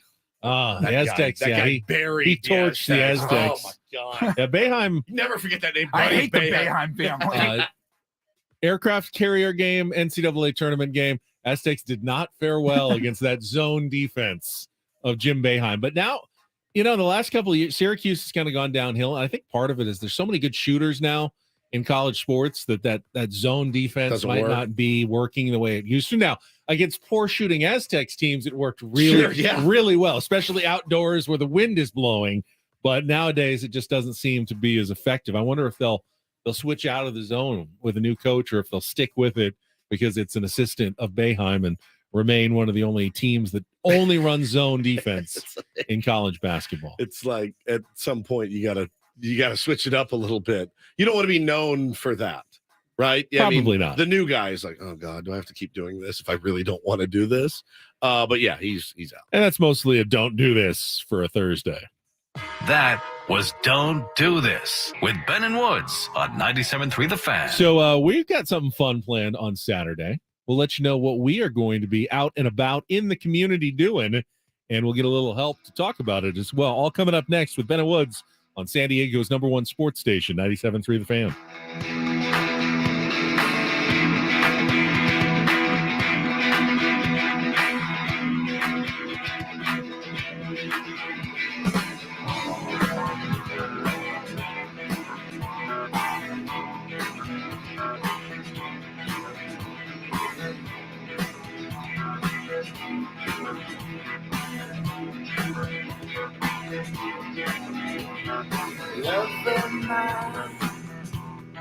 Get your coat and come outside. I wanna take you for a ride on into town.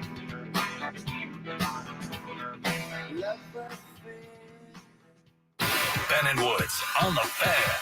Eli's so desperate so to get bad. in any sort of zinger point on Peyton. Peyton, tell him about your last basketball game. Remember that one when you had your last game and you missed that shot? I want to die. I can't do it anymore. I just can't. Hey, remember that time you missed that putt? Listen to Ben and Woods weekdays from 6 to 10 a.m. on 97.3 The Fan. This Boomer Esiason with an Odyssey Sports Minute, sponsored by FanDuel Sportsbook. Make every moment more. PGA Tour player James Hahn was refreshingly candid in discussing the tour's recently unveiled structural and financial incentive changes. We've been talking about money for the last 2 years, Hahn said. For them not to say that's not the #1 reason for making these changes is very, very hypocritical. Everything's about money. We all know that. I'm Boomer Esiason. This March, take your first shot at college hoops with FanDuel Sportsbook and get 10 times your first bet amount in bonus bets up to $200. That's right. Just bet $20 on the bracket and you'll land $200 in bonus bets, win or lose. That's $200 you can spend betting everything from the money line to point spreads to that 5 versus 12 seed matchup you've been eyeing. All on an app that's safe, secure, and super easy to use. There's no better place to bet the tournament than FanDuel Sportsbook. Sign up today by going to FanDuel.com/win and make every moment more with FanDuel all tournament long. Must be present in state where lawful to wager 21 plus in select states. First online real money wager only. $10 deposit required. Refund issued as non-withdrawable sportsbook bonus bets that expire in 14 days. Restrictions apply. See full terms at FanDuel.com/sportsbook. FanDuel is offering sports wagering in Kansas under an agreement with Kansas Star Casino LLC. Gambling problem? Call 1-800-GAMBLER or visit FanDuel.com/RG. Colorado, Iowa, Michigan, New Jersey, Ohio, Pennsylvania, Illinois, Tennessee, Virginia. 1-800-NEXT-STEP or text NEXT STEP to 53342 Arizona. 1-888-789-7777 or visit ccpg.org/chat in Connecticut. 1-800-9-WITH-IT in Indiana. 1-800-522-4700 or visit KSGamblingHelp.com Kansas. 1-877-770-STOP Louisiana. Visit MDGamblingHelp.org in Maryland. 1-877-8-HOPE-NY or text HOPE-NY 467-369 New York. 1-800-522-4700 Wyoming or visit 1-800-GAMBLER.net West Virginia. Hi, guys. It's Mark with Ocean View Medical Clinic. Are you struggling with ED and sick of the pills? Well, we have a major medical advancement that has helped thousands of men. Our WAVE technology is backed by 60 clinical studies, including from Cambridge University. It's been shown to increase blood flow by repairing blood vessels. No pills and no side effects.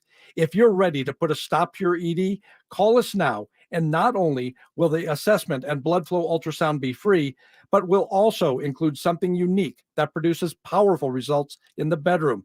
You're going to love that one, guys. Trust me. This unprecedented offer is worth $600, but it's free to those who call in the next 2 minutes.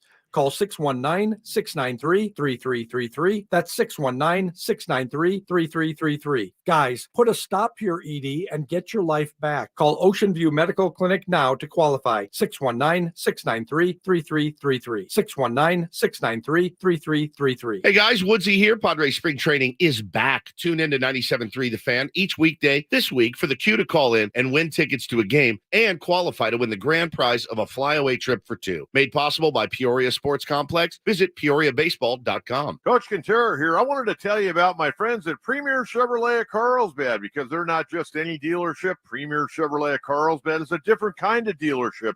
They're the dealer whose goal is not to outsell the competition or make the most money, but rather to be a solid community partner and deliver excellent service, fair pricing, and satisfied customers. And for 2023, they've got tons of new inventory. They want to help you save gas with a new Chevrolet electric vehicle or one of the Chevrolet's best-selling Silverado trucks. But don't just take it from me. Let's go to the phones. Hey, Coach. Joe Musgrove here. When I needed a new Chevrolet, I visited my friends at Premier Chevrolet of Carlsbad. Tommy and the boys have a fantastic selection of Chevrolets and always treat customers like family. So there you have it. Stop in and let them know the Coach and Joe sent you, or visit them online. Shop anytime at Premier Chevrolet of Carlsbad.com. Premier Chevrolet of Carlsbad. Chevrolet. Find new roads. Join us at Odyssey as we all do our one thing, together millions of things for our planet. For spring cleaning, make your own cleaning products from baking soda and vinegar. When we each share our one thing, it becomes a million things for our planet. What's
This hour on 97.3 The Fan is brought to you by 5 Hour Energy. Visit 5hourenergy.com. Remember college? 5 Hour Energy got you through. The energized feeling you relied on back then still works today.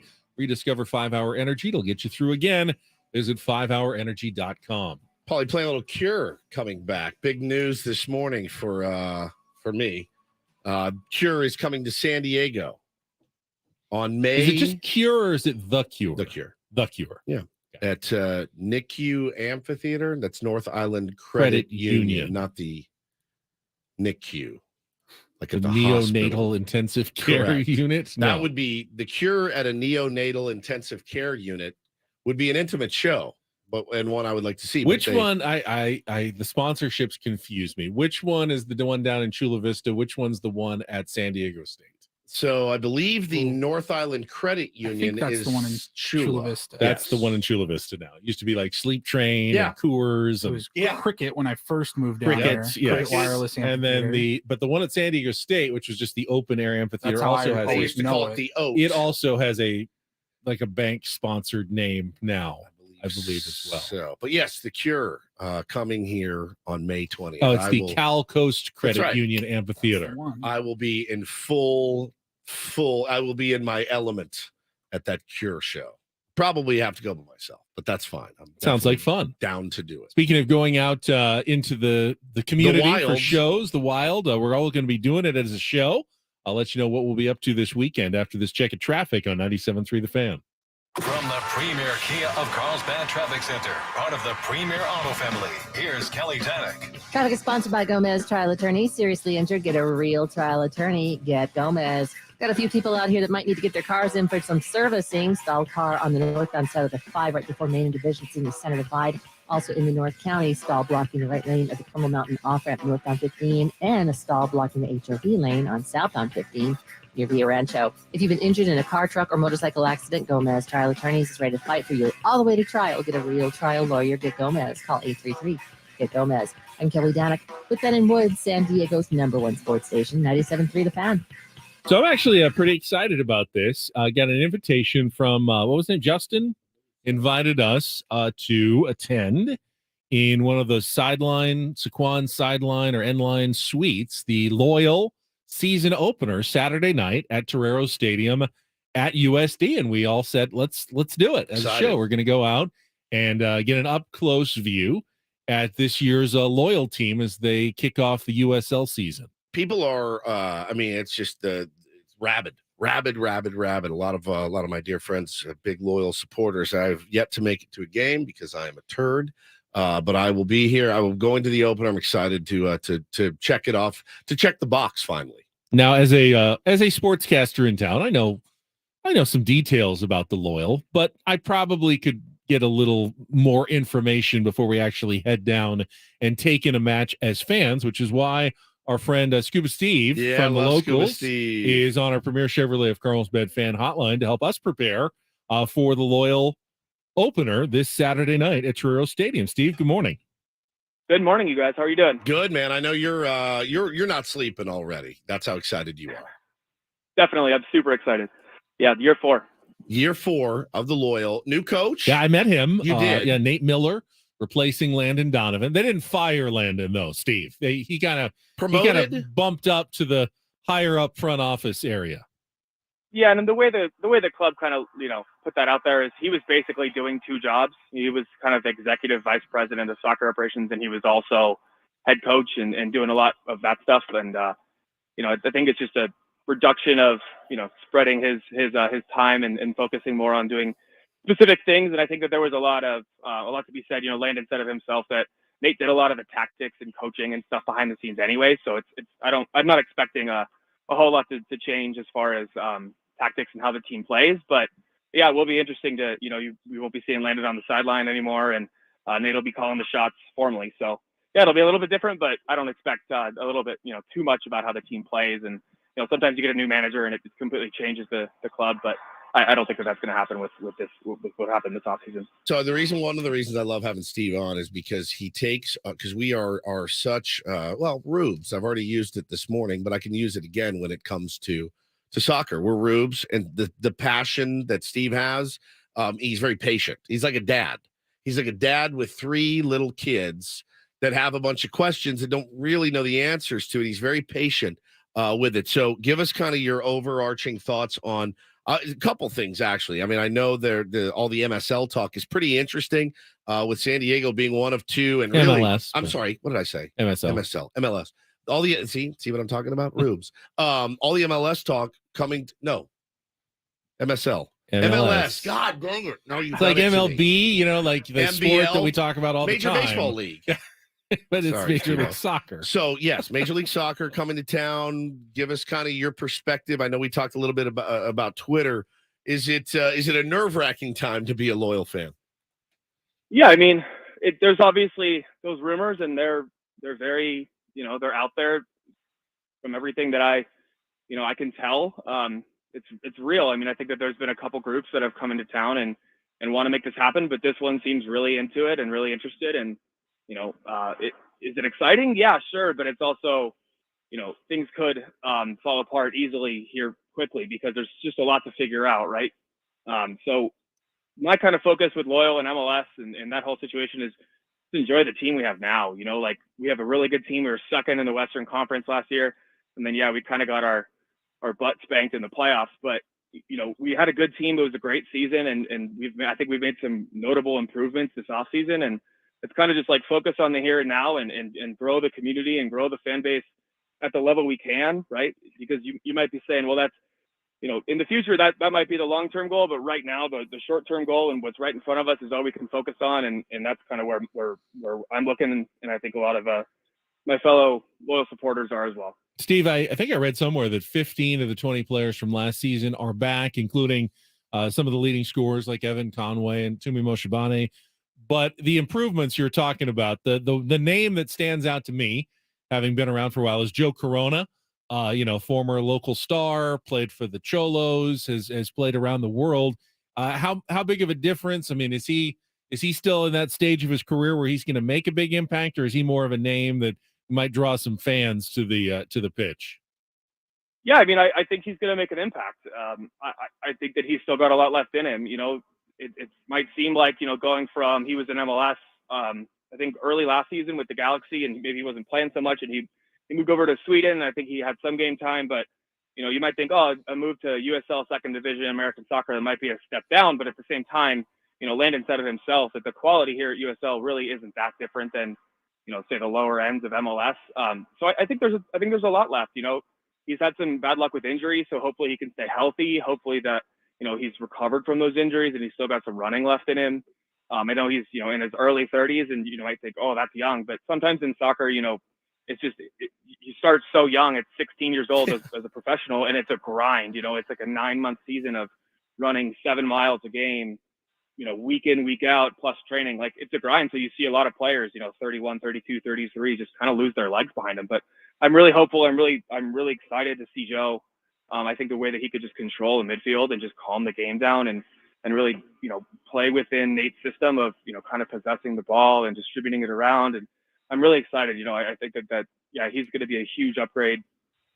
And I think that there's a lot to be said about, there's still a lot of good players from last season, like you said, Ben. USL has a lot of turnover. Most of these players, across the league are on 1-year contracts, just the way, the volatility of it. But, with the continuity, we've had players, Colin Martin, Charlie Adams, Grant Stoneman, Tumi Moshibane, like, we've had players all 4 seasons, Elijah Martin, and that's unheard of. And I think that it's just, they fall in love with the city, they fall in love with the coach, they fall in love with their teammates, and it's stuck. And I think that some of those players are our best players.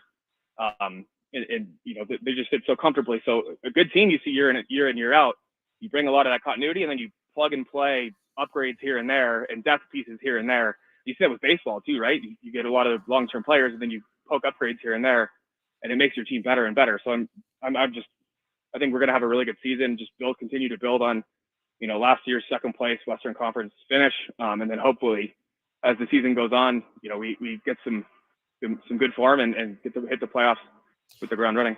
Last thing for me, we're talking to Scuba Steve, our friend, president of the Locals, the official supporters group for the San Diego Loyal. So this is going to be our really first game. I've been a couple of times just kind of as a media member, but going as a fan, how do we maximize our fan experience at a Loyal game, Steve? Whiskey. So we host it's kind of a hosted tailgate on USD's campus. Go to our Twitter account at the Locals SG, and you'll see some information on it.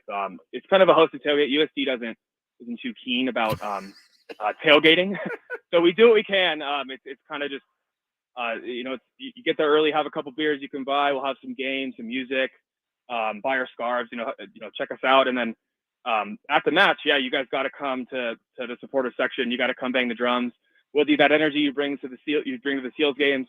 You got to come and join us in the supporter section. I think you'd I'll fit right in. I just want to come see Craig Elston, because I've seen videos of Craig Elston, and it's the greatest thing that you've ever seen. Like a maniac in that. Yeah, we'll be there, man. I'm excited to come, and we'll definitely come out. Come by. Yeah, we definitely will. We definitely will. Appreciate you. Tell your dad hello. His dad lives right across the street from me, and we've converted him. He is a true tier 1. Ron, my beloved Ron, a tier 1. What's he? Love the show today, buddy. He's my favorite. He's my favorite guy in the neighborhood by far. Thank you, bud. All my friends that are listening all love Ron too. He's the greatest. I'm sure they're all cheering in their houses. We've converted him. He is now one of us. So nice. I appreciate it. Thank you, bud.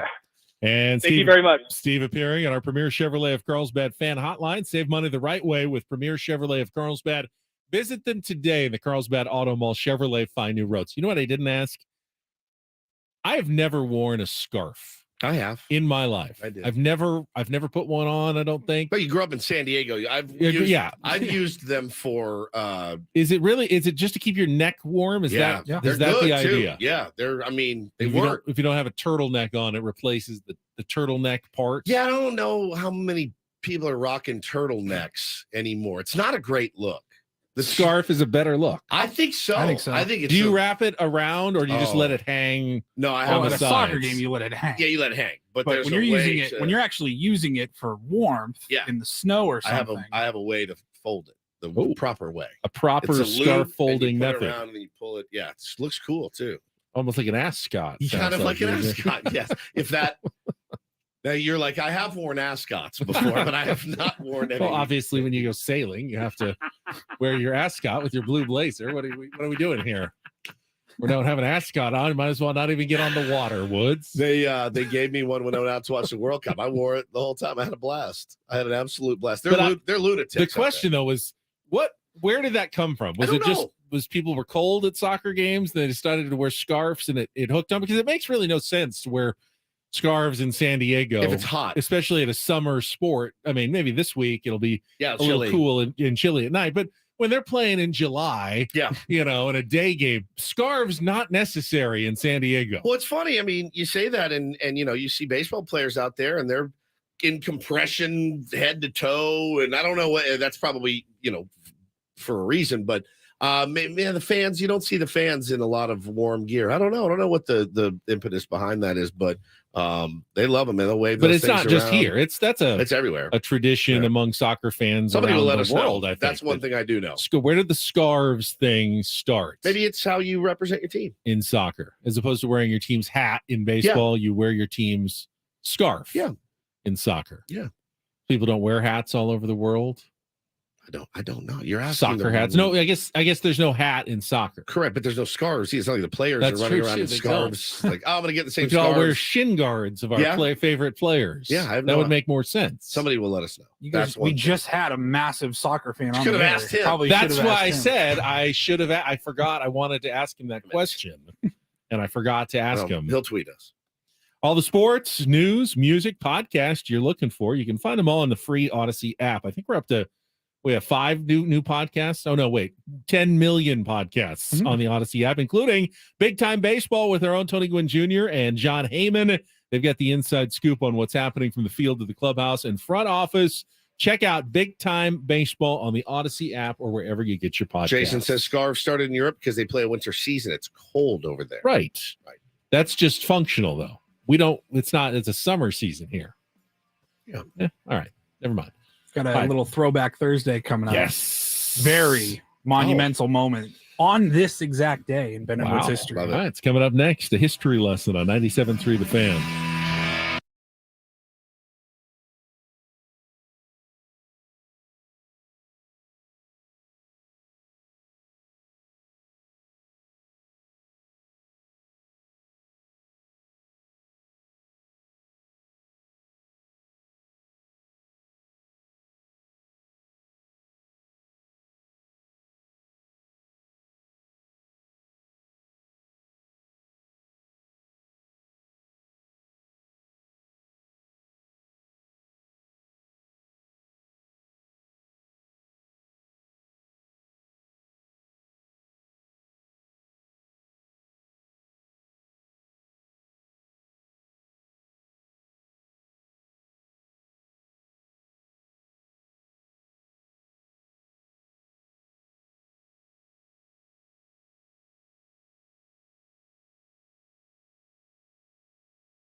All right, my friends, we are halfway home on a Thursday. Ben and Woods, 97.3, The Fan.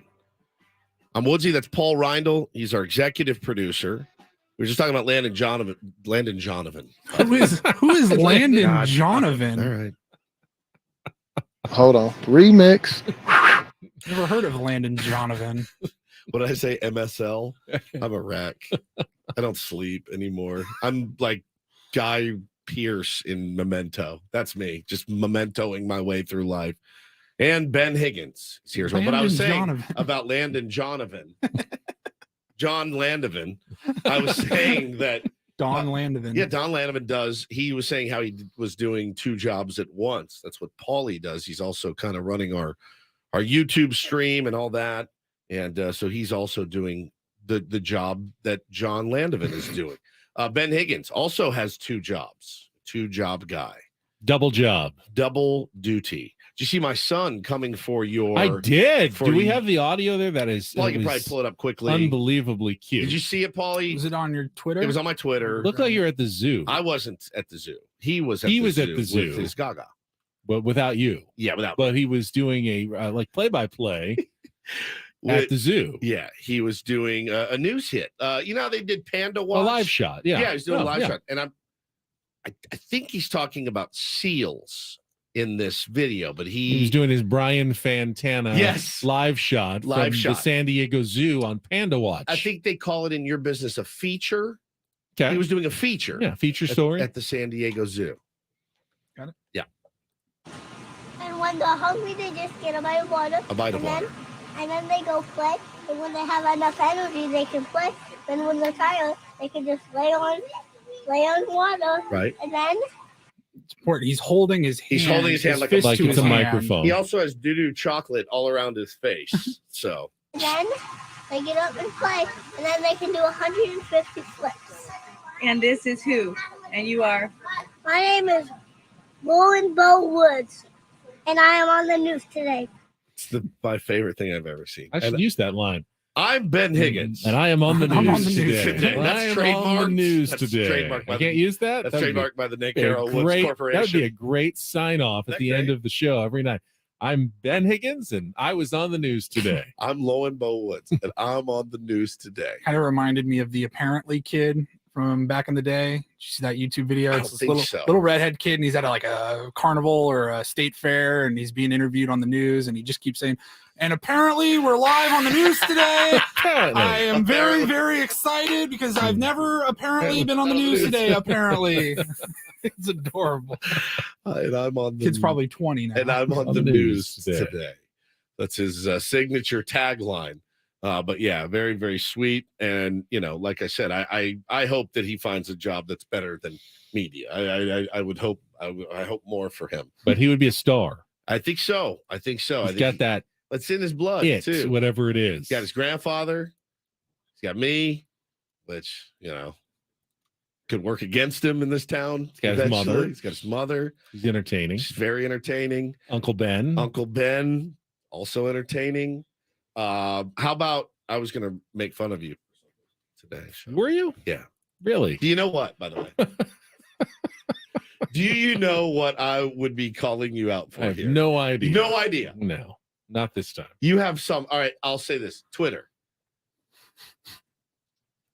What, the college basketball tweet? No one was tweeting about it, and it was a really interesting end of the game. This guy yesterday. I just wanted to share. This guy yesterday, 15 hours ago, tweets this crazy ending in the DePaul Seton Hall on a game-winning.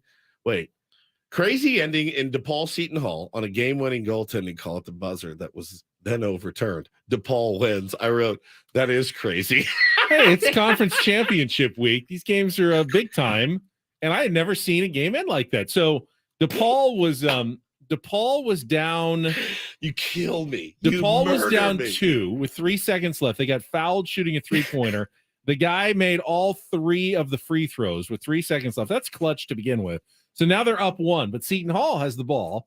They do. The guy just sprints as fast as he can down the court, goes for the layup. As time expires, guy reaches up and like swats it away right by the basket. Goaltending. And they go, goaltending. Basket is good. Game is over. Seton Hall wins by 1, but all the DePaul guys are going, no, it wasn't goaltending, and they go to review it, and the ball was still clearly on the way up, not on the way down. It wasn't over the cylinder. They wave it off. They take 2 points off the board, and all of a sudden DePaul wins by 1. I have never seen an ending like that. Look at how in a fired college up basketball DeBen game. is. DeBen, Seton Ben, Seton Woods, and DeBen. I saw that tweet come across my feed. I go, this guy's unbelievable. He's unbelievable. You got 8 likes. I so enjoy far. March. I wasn't going for the likes. All right. No one was tweeting about it. I thought, am I the only person in America who saw the ending of this game? Yes. Might have been. The answer unequivocally might have been. Yes. You are a gem. What's DePaul's mascot? The Blue Devils. Nope, that's Duke. No, sorry. DePaul is the Deacons. No, the that's Blue Wake Deacons. Forest. They're the Demon Deacons. If you combine Duke and Wake Forest, you'll get it though. The Blue Deacons. No, very The Deacon close. The Blue Devils. Demons. Blue Demons. The Blue Demons. So I told you I wanted to go to DePaul. That's one of the applied Chicago there. schools. Yeah, I applied there. I didn't get in. So I had to go to Loyola and be a Rambler. But I really wanted to go to DePaul. Much nicer area, much cooler. The Demons, the Blue Demons, that's cooler than a Rambler, which is a wolf. Yeah. So I applied that in. Now you work with DePaul. Now.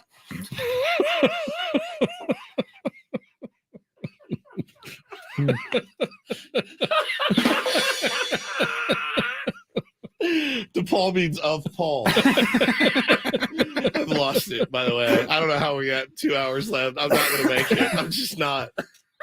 Paul, why don't you take over with our throwback Thursday? Yes, DePaul. It sounds like an 80s. It sounds like an 80s. DePaul mode. You're thinking of DeBarge. DePaul. Oh, well, it's a throwback Thursday. It's a throwback Thursday. I was digging through the archives. We had 3 possible choices. 3 years ago, we had one of my favorites was always Woods' tattoo. The tattoo impression always killed me. 2 years ago, 2 years ago this week, you guys remember we had Keone Keela on our show, and we asked him if he remembered me from high school. We played baseball together. It was terrifying. But the winner was last year on this date. Do you remember anything significant? March 9th. Is this when the lockout ended? No. Oh, okay. That's just a thought. We're still in the lockout, late in the lockout. What are we Paulie doing told right me now? the other day on a phone call that we had Arsenio Hall on this show one day, and I said, I have no idea. My brain is remember gone. that. It's gone. I think I still have a clip from that. That's why I like this segment. This reminds me of what I've done in my life. Yeah. The last well, 5 years. You are starring in this clip, front Yeah. and center, my friend. Shocking. Let's 1 go. year ago today. This hour of Better Woods brought to you by Pound Town. Head on over to Pound Town in Mission Valley today for San Diego's premier pound cakes, chocolate, lemon, strawberry, key lime, you name it, they've got it. Head on over to Pound Town today, 420 Camino de la Reina. Get yours today. Let's check traffic right now on 97.3 The Fan. Did you notice anything different about this this liner that you go just back It was a new one. I will admit that. Yeah. And I had never heard of this business before.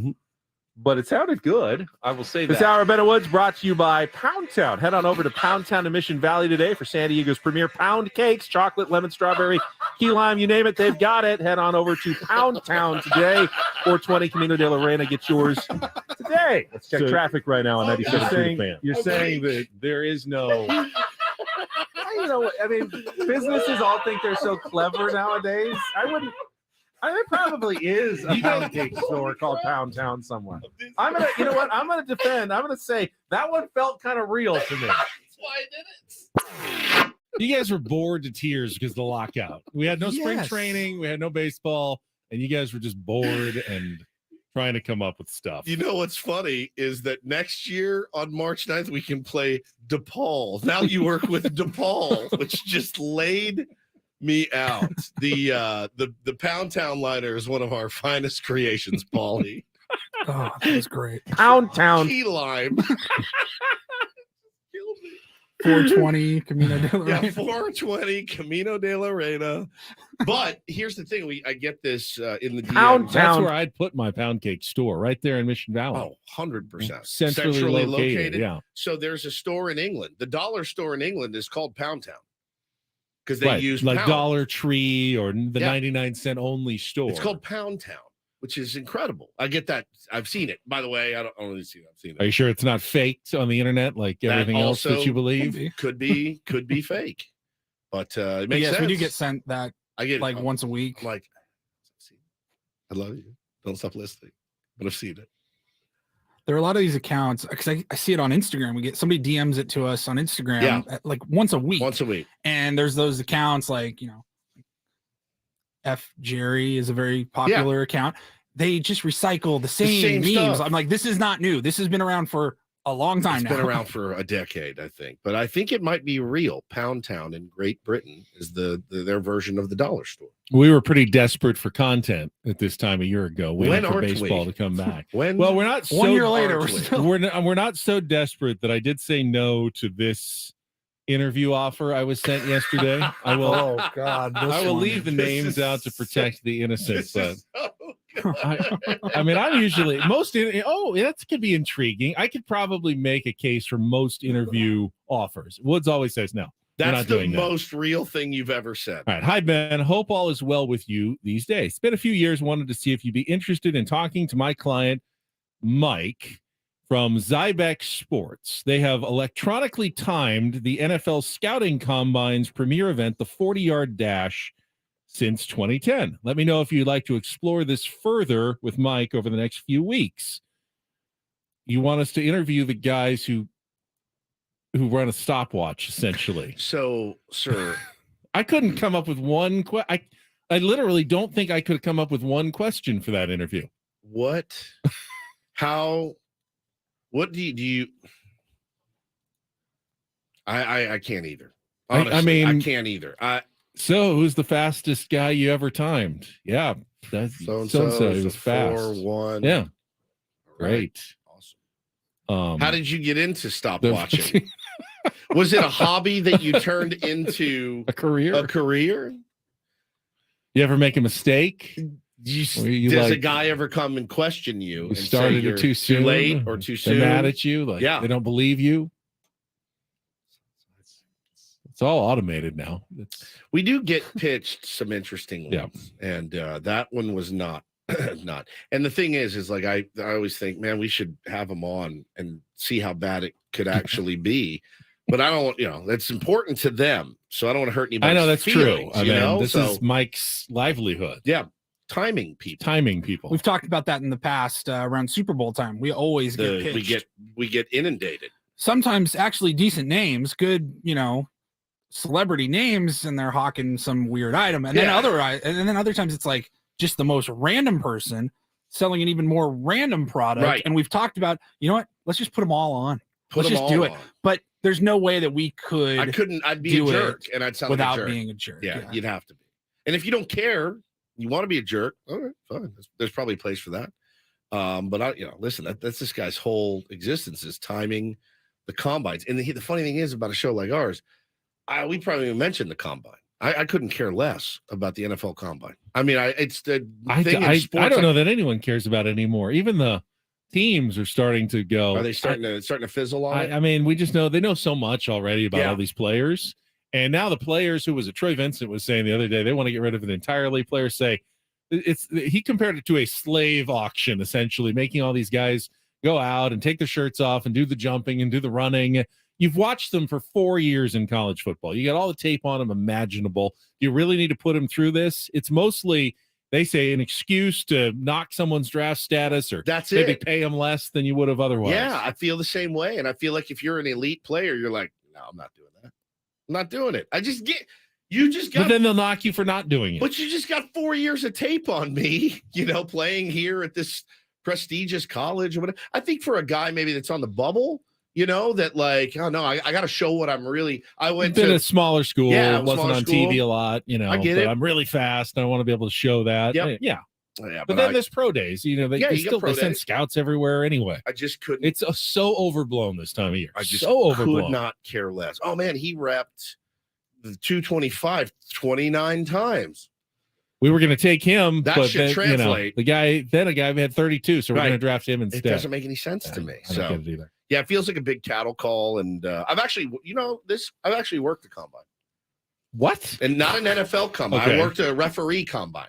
I worked a referee training camp. I made hell? like $500 and worked a referee Like, training do they camp. test how loudly they blow their whistles? They or? are like learning how to be referees. And so I like ran tape and I think I actually timed some stuff and it was pretty funny at What sport? Football. Football. Yeah, referee. football referees. Yeah, interesting stuff, but not really. Practice throwing the flag. Yeah. You're like, Bam. Yep. Oh man, look at the accuracy on that guy. He's Guy's got a cannon. throw it right there. So Throw a yeah, flag. we passed on that interview. You guys are welcome. How do you look in vertical stripes? Yep. You know, I guess sharp. Yeah. All right. We've got our Tier 1 tour continuing next as we taking a look at every Major League Baseball team one at a time in the order the Padres will be facing them. Now, we just did the Red Sox. Any idea who comes right after the Red Sox? The East Coast swing, baby. Yep, the the, New York Yankees. We have at least a former, We a did, Red converted Sox. Yankees fan here. Well, on the schedule, the Red Sox are here at Petco Park. Oh, and And then Then it's an off day, and then we had yesterday was the Nationals, right. and Oh, then that's it's right. the Red Yankees. Sox Nationals. There's a national series in between the Red Sox and the Yankees. Red Sox are here, yeah. Red Sox are here over the weekend, And and then then, the off on Monday, Tuesday, Wednesday in May, in DC, and then Tuesday, Wednesday, Thursday, Yep. and then a weekend series against the Yankees. Ooh, a Friday, Saturday, Sunday in the Bronx. My missus will be there. She's going to that series in New Yankee Stadium. All right. They one of the only two teams I know that spends more than the Padres this year. We'll talk about the New York Yankees on our Tier 1 tour that is coming up after a check of traffic here on 97.3 The Fan.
for our Tier 1 tour as we take a look at every Padres opponent this year. And for the first time, it is every team in baseball. They will face pretty cool each of the other 29 squads, including the New York Yankees, who are next up in our Tier 1 tour. And only the Mets and the Yankees have a higher payroll than the Padres this year. So what are the Yankees getting for all their millions? God, I feel like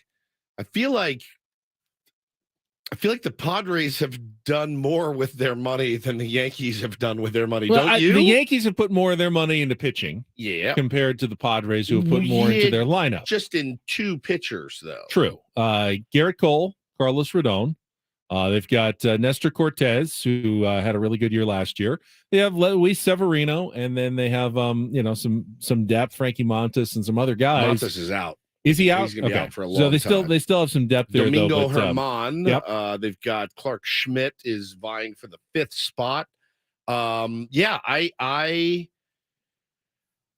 not quite so. I mean, again, it's one of those.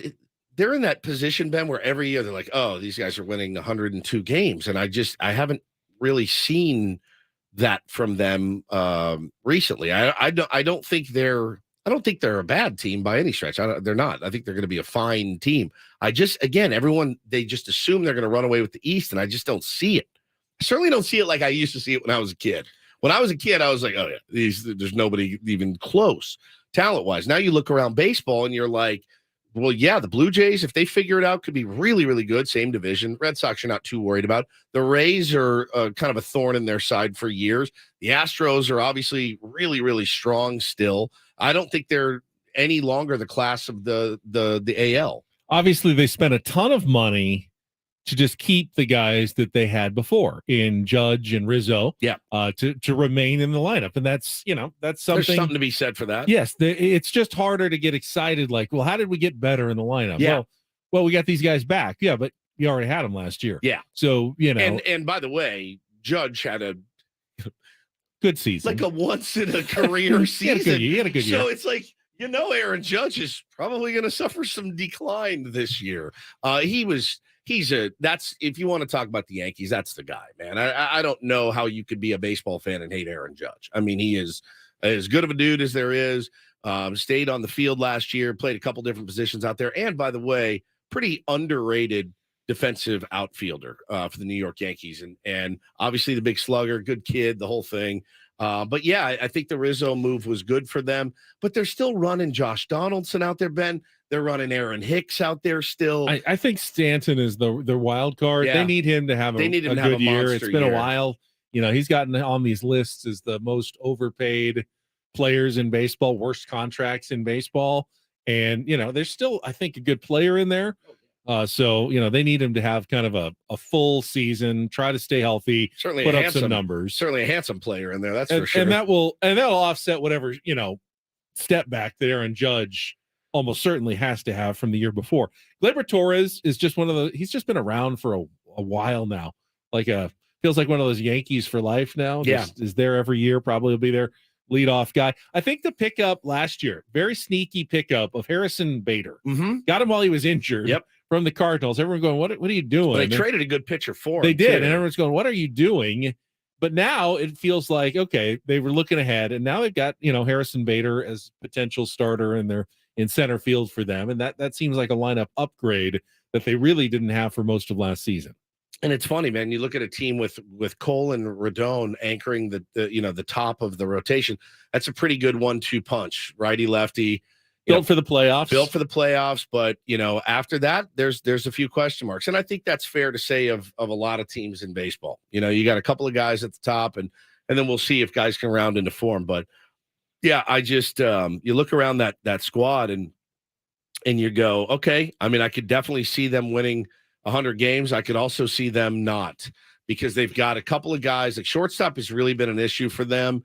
But they got a couple of really good prospects. So we'll see who makes the squad out of spring training. And Aaron Boone, he just is like little Dave Roberts in him, good, talented team, high payroll, gets there and nope, just kind of doesn't do much once the playoffs hit. So we'll see. I imagine it's probably going to be more of the same. Certainly going to be one of the more talked about series in baseball when the Padres go to Yankee Stadium. Again, Paulie mentioned it, Friday, May 26th, and then Saturday, May 27th, Sunday, May 28th. 3-game series in the middle section of a 3-city East Coast road trip for the Padres at the end of the month of May. Man, I was very excited about that trip. DC, New York, and then they go down to Miami. If I was ever able to travel for an entire road trip, the whole road trip, would be the one. That'd be pretty And, solid. and You May can see a is bunch. not the worst time. It's a No. little before it gets really hot and sticky and humid over Yeah. there.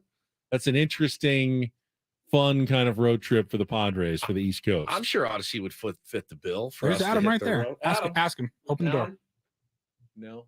Adam, What is he doing? He's standing outside the studio. what's he eating? A bagel.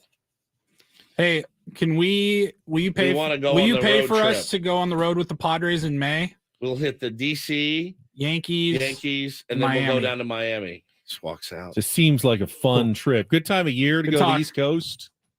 No? Good talk. All right. All right. Guess we're not going on that trip, guys. But, Or any. hey, it was trip. worth asking. We You got to tried. shoot your shot, as they say. All right, we have not really checked in Peoria much. We talked a little Padres earlier, but we'll have Sammy spring training when we come back to see what's going on in Arizona right now as the Padres continue on without a lot of their WBC guys. We're actually 3 weeks away from opening day from today. Oh my God. 3 weeks remaining in spring training. Oh, I'm taking a 2-week vacation. Sammy's probably going, I have to be here another 3 more weeks in 3 Peoria. weeks in Peoria. We'll check in with Sammy, see if he got some me time yesterday that we instructed him to do. Coming up next with Bennett Woods on San Diego's #1 sports station, 97.3 The Fan.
Got a lineup out for the Padres Guardians game this afternoon in Goodyear, Arizona.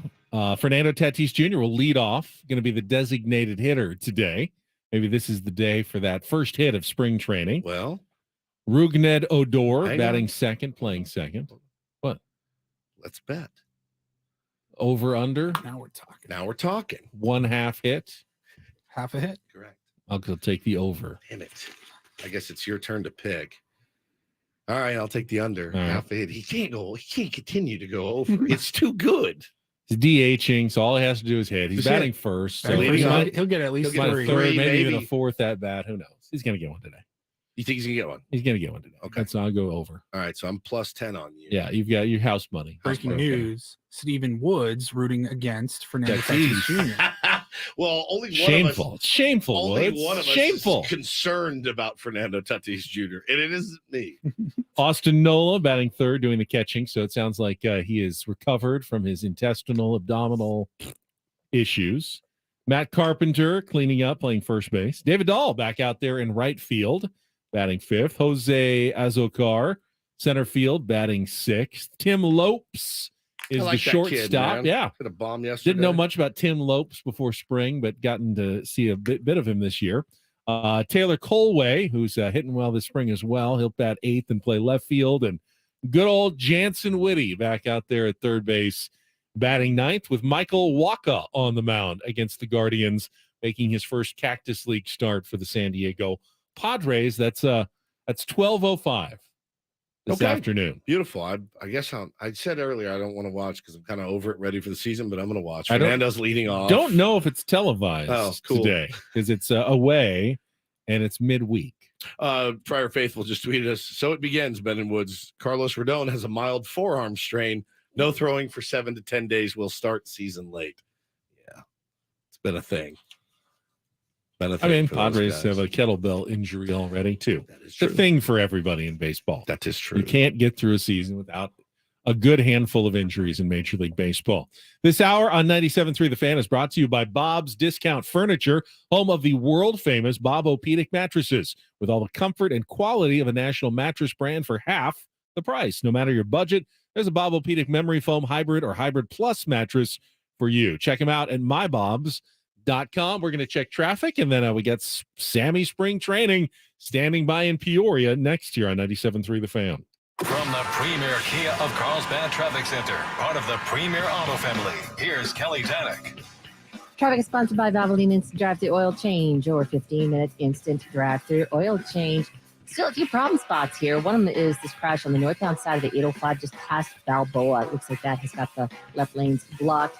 Also traveling on westbound King Freeway, accident here near the 805, but you got this other accident up ahead just before 28th Street. Those vehicles are over to the right shoulder. And traveling on the eastbound 8 just before the 163, reports of some sort of debris in the fast lane. Also keep in mind, eastbound side of the 8, you're going to find 2 right lanes blocked between Grossmont Center and West Main Street, all due to a paving project Caltrans got going on. Stop by any of the 30 San Diego Valvoline to drive the oil change centers. You don't have to get out of your car. It usually only takes 15 minutes or less. Visit SoCalOilChange.com for discounts and locations nearest you. Valvoline Oil Change Centers are open 7 days a week. Kelly Danik with Ben and Woods, San Diego's #1 sports station, 97.3 The Fan. And out we go on our Premier Chevrolet of Carlsbad fan hotline. Sammy Spring Training checking in from Arizona. 3 weeks from opening day, Sammy. Just 3 more weeks. That's only 21 more. No, that's only 63 more meals in Peoria, Arizona before you get to come home. Well, I will say this morning I went to a very nice locally owned coffee shop. I enjoyed a hot vanilla latte, a bacon, egg, and cheese on a croissant. Had plenty of time to get to the ballpark. I was up bright and early, which I always am, but left some extra time this morning.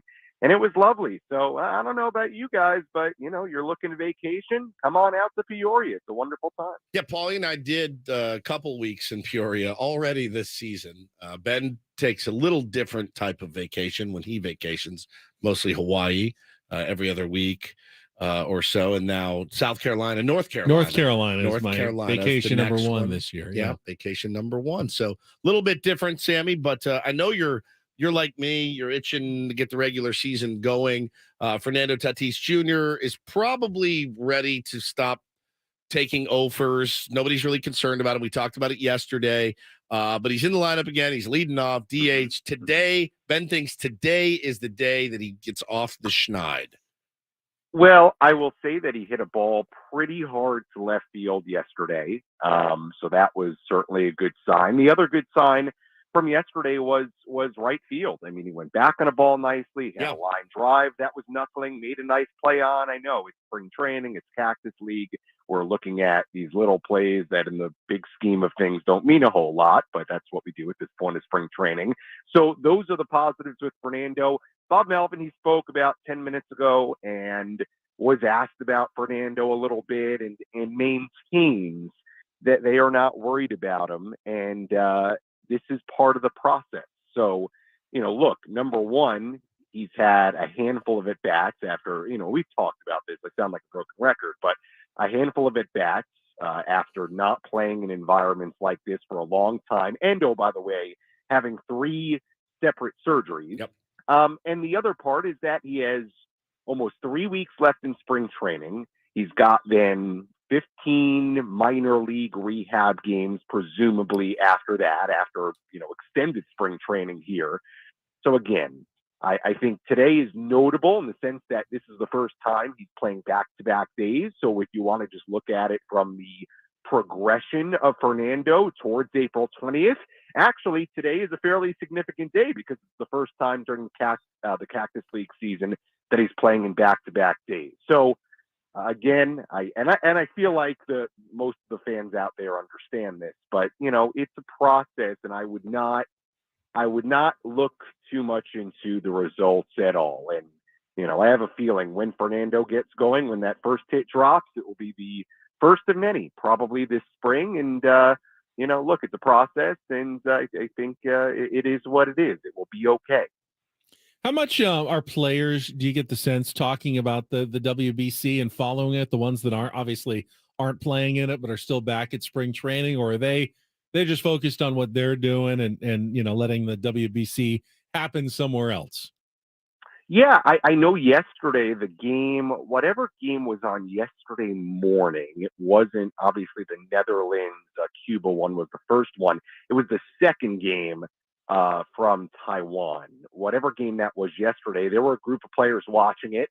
I didn't hear a ton from anybody. There weren't a ton of guys in the clubhouse when we were in there this morning to begin with, but I didn't hear a ton like anybody say anything about the Bogaerts home run or Brett Sullivan driving in a home run for Team Italy. But I know they're watching. I mean, I know that they're watching, and they're into it, and they're obviously interested in how their teammates are doing. It would be impossible not to. I mean, when you think about how we're into it and we're watching, I mean, they're certainly keeping an eye on it as well. I think it's a balance, right, between focusing on what you have to do here and focusing on the WBC. And it's something we've talked about, the players that are participating in the WBC, that balance of going and doing their business over there and then having to come back here and get right back into the Major League Baseball swing of things with just a week or so to go until opening day. So I think they have an eye on it. I didn't hear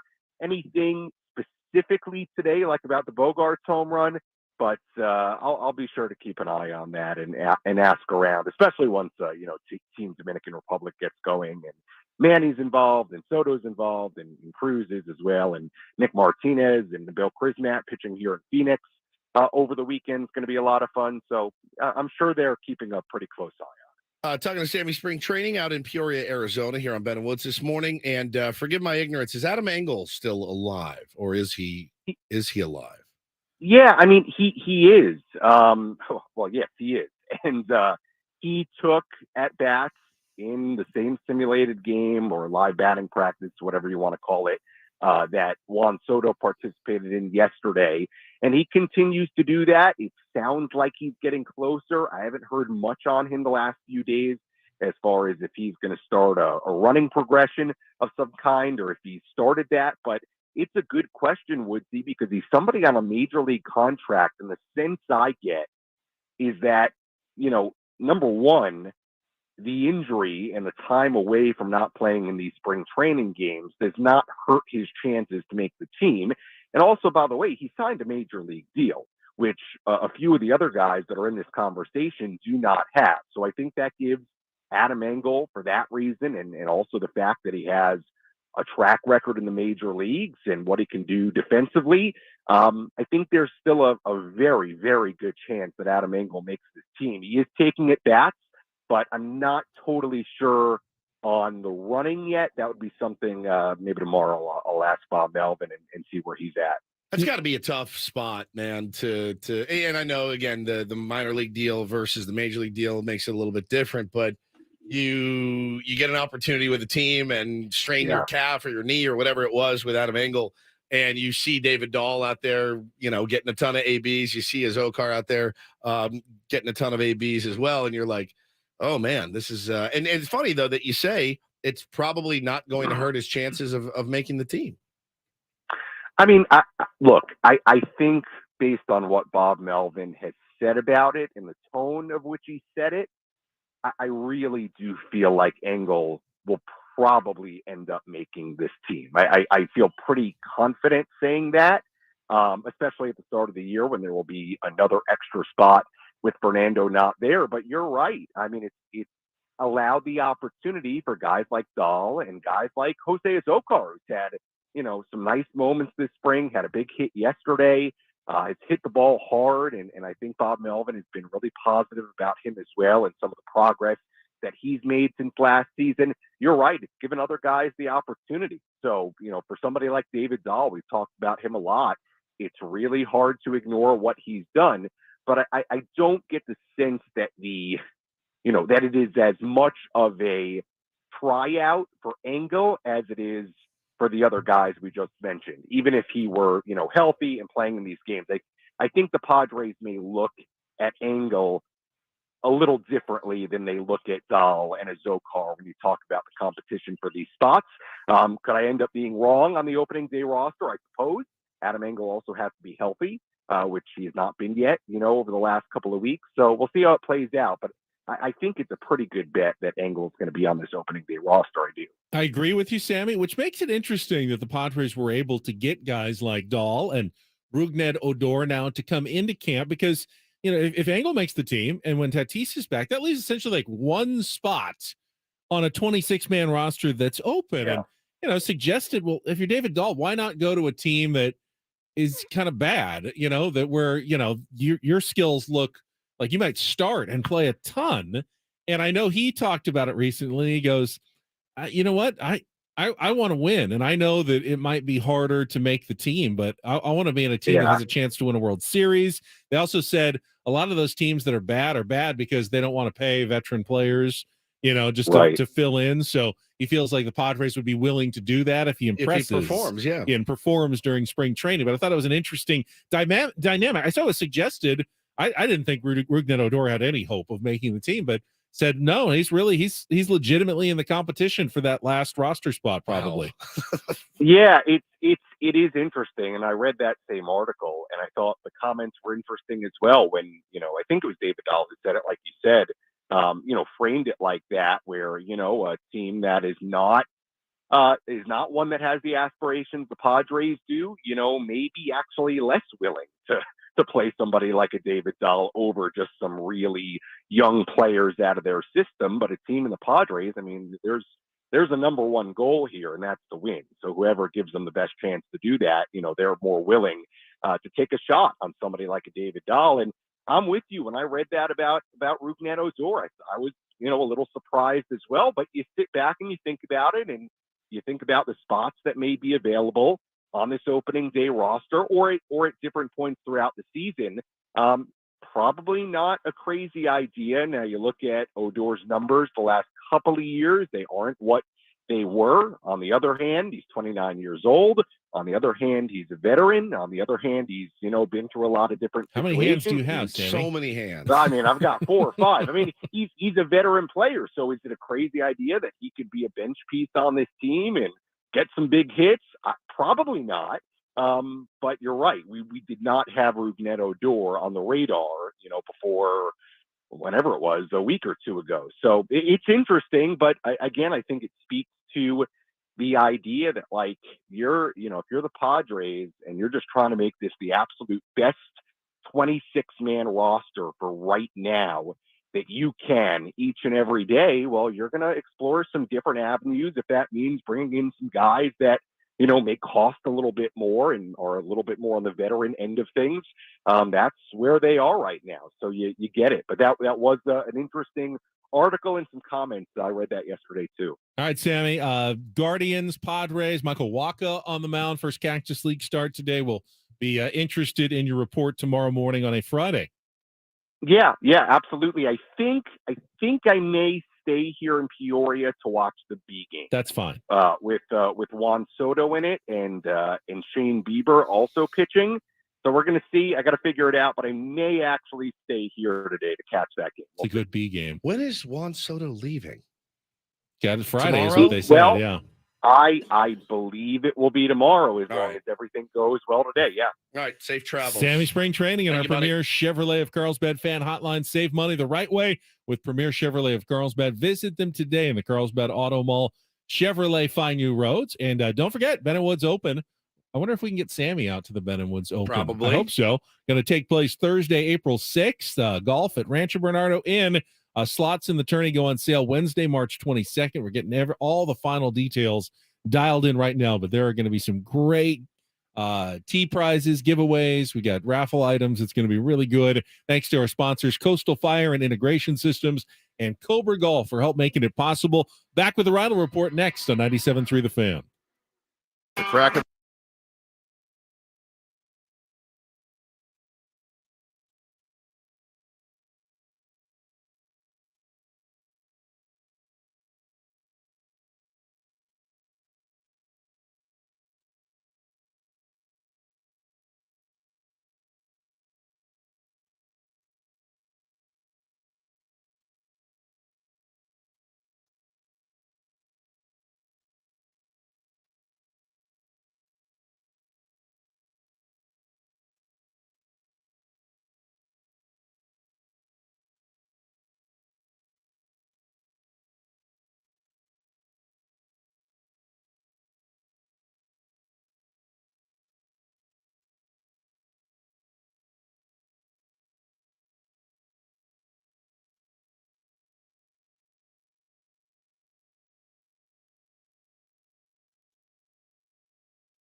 Well, since you've already accused me of being somewhat college basketball obsessed, we're only 3 hours away from San Diego State basketball in the quarterfinals of the Mountain West tournament. Indeed, sir.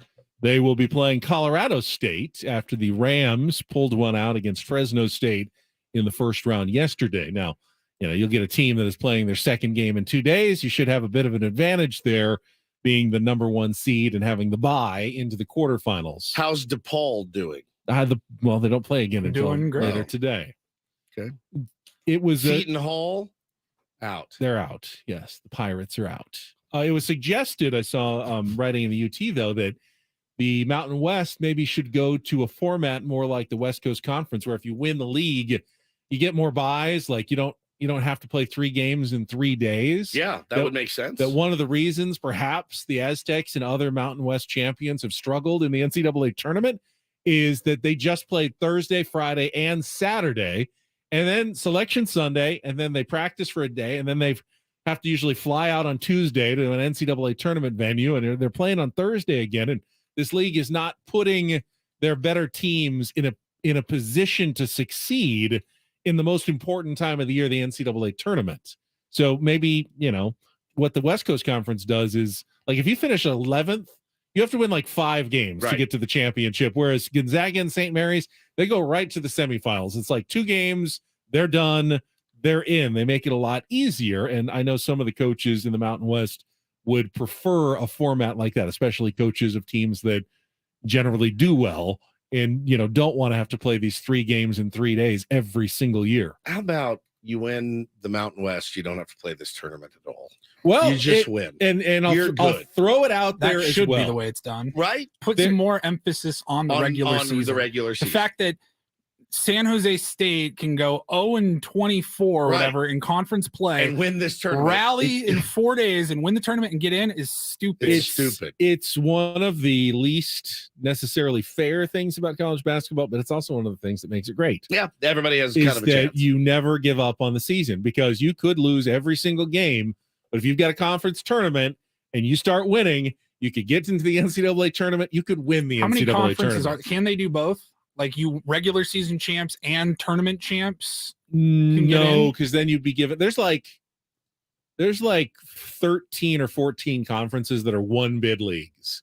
So all of a sudden you're opening that up for another 14 teams Well, that get in that don't really deserve If it. those are 1-bid teams, you would assume that the team that wins the regular season also wins They the conference it tournament. rarely happens that way, though.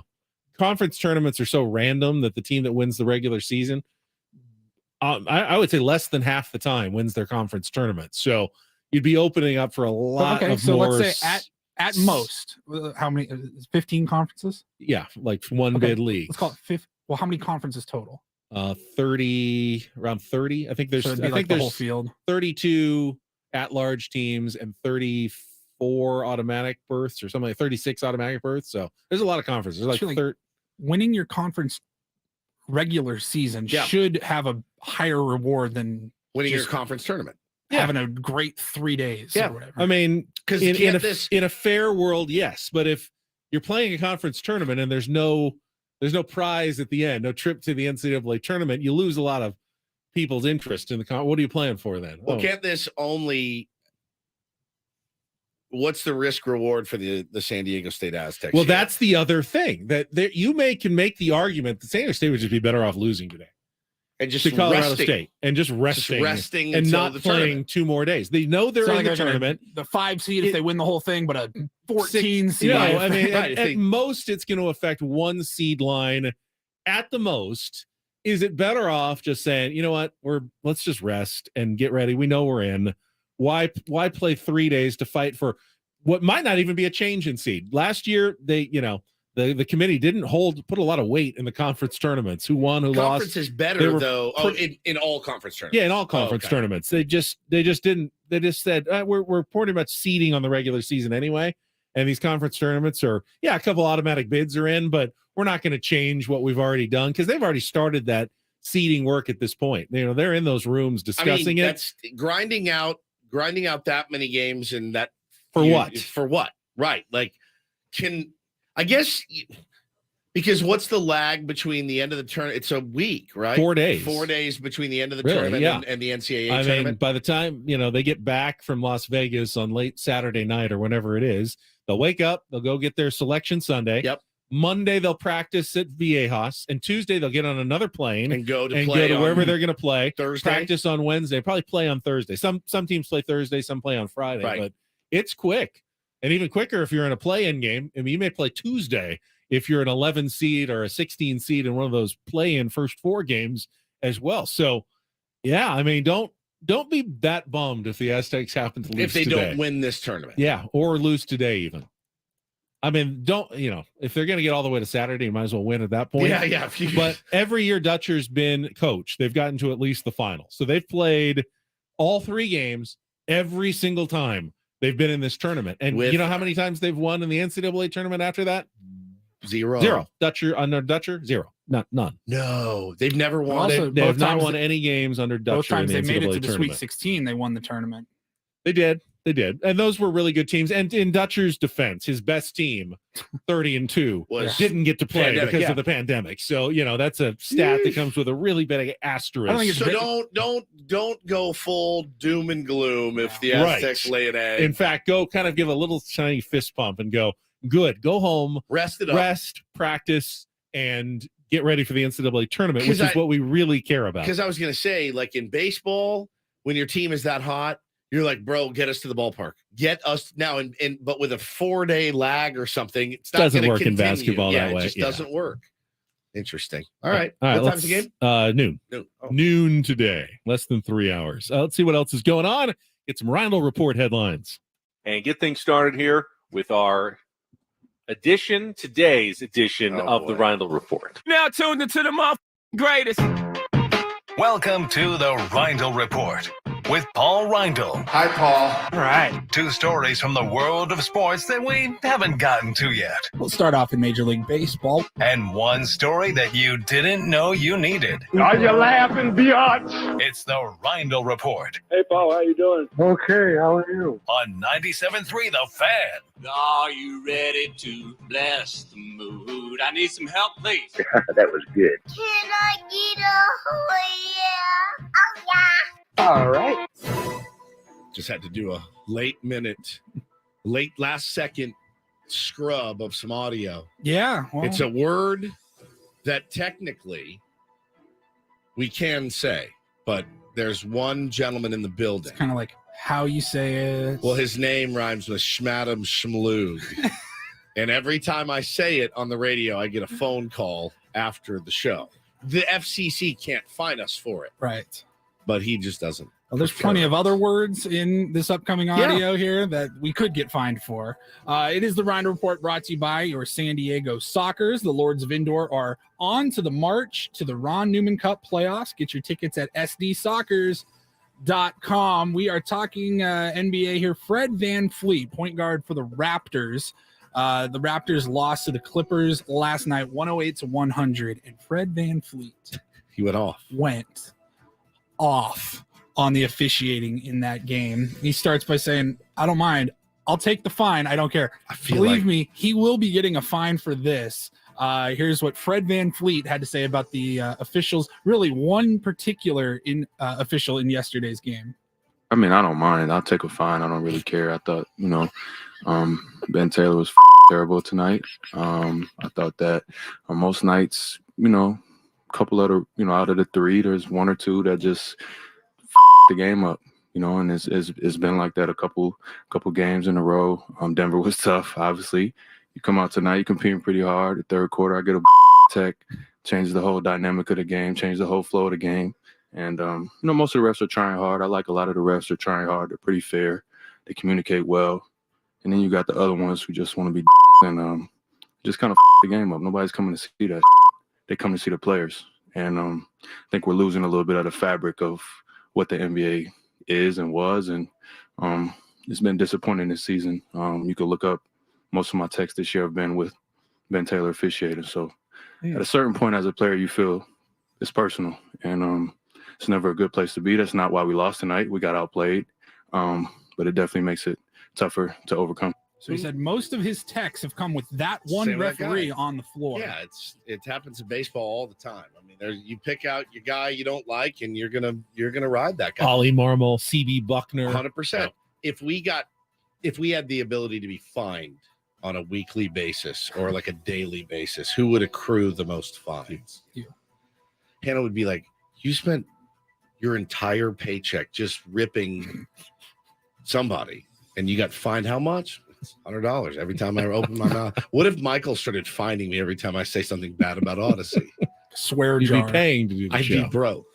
Yeah, I'd be paying to come here. So in yesterday's game, the Raptors were called for 23 fouls. Clippers were called for 18. But LA had 31 free throw attempts compared to just 14 for Toronto.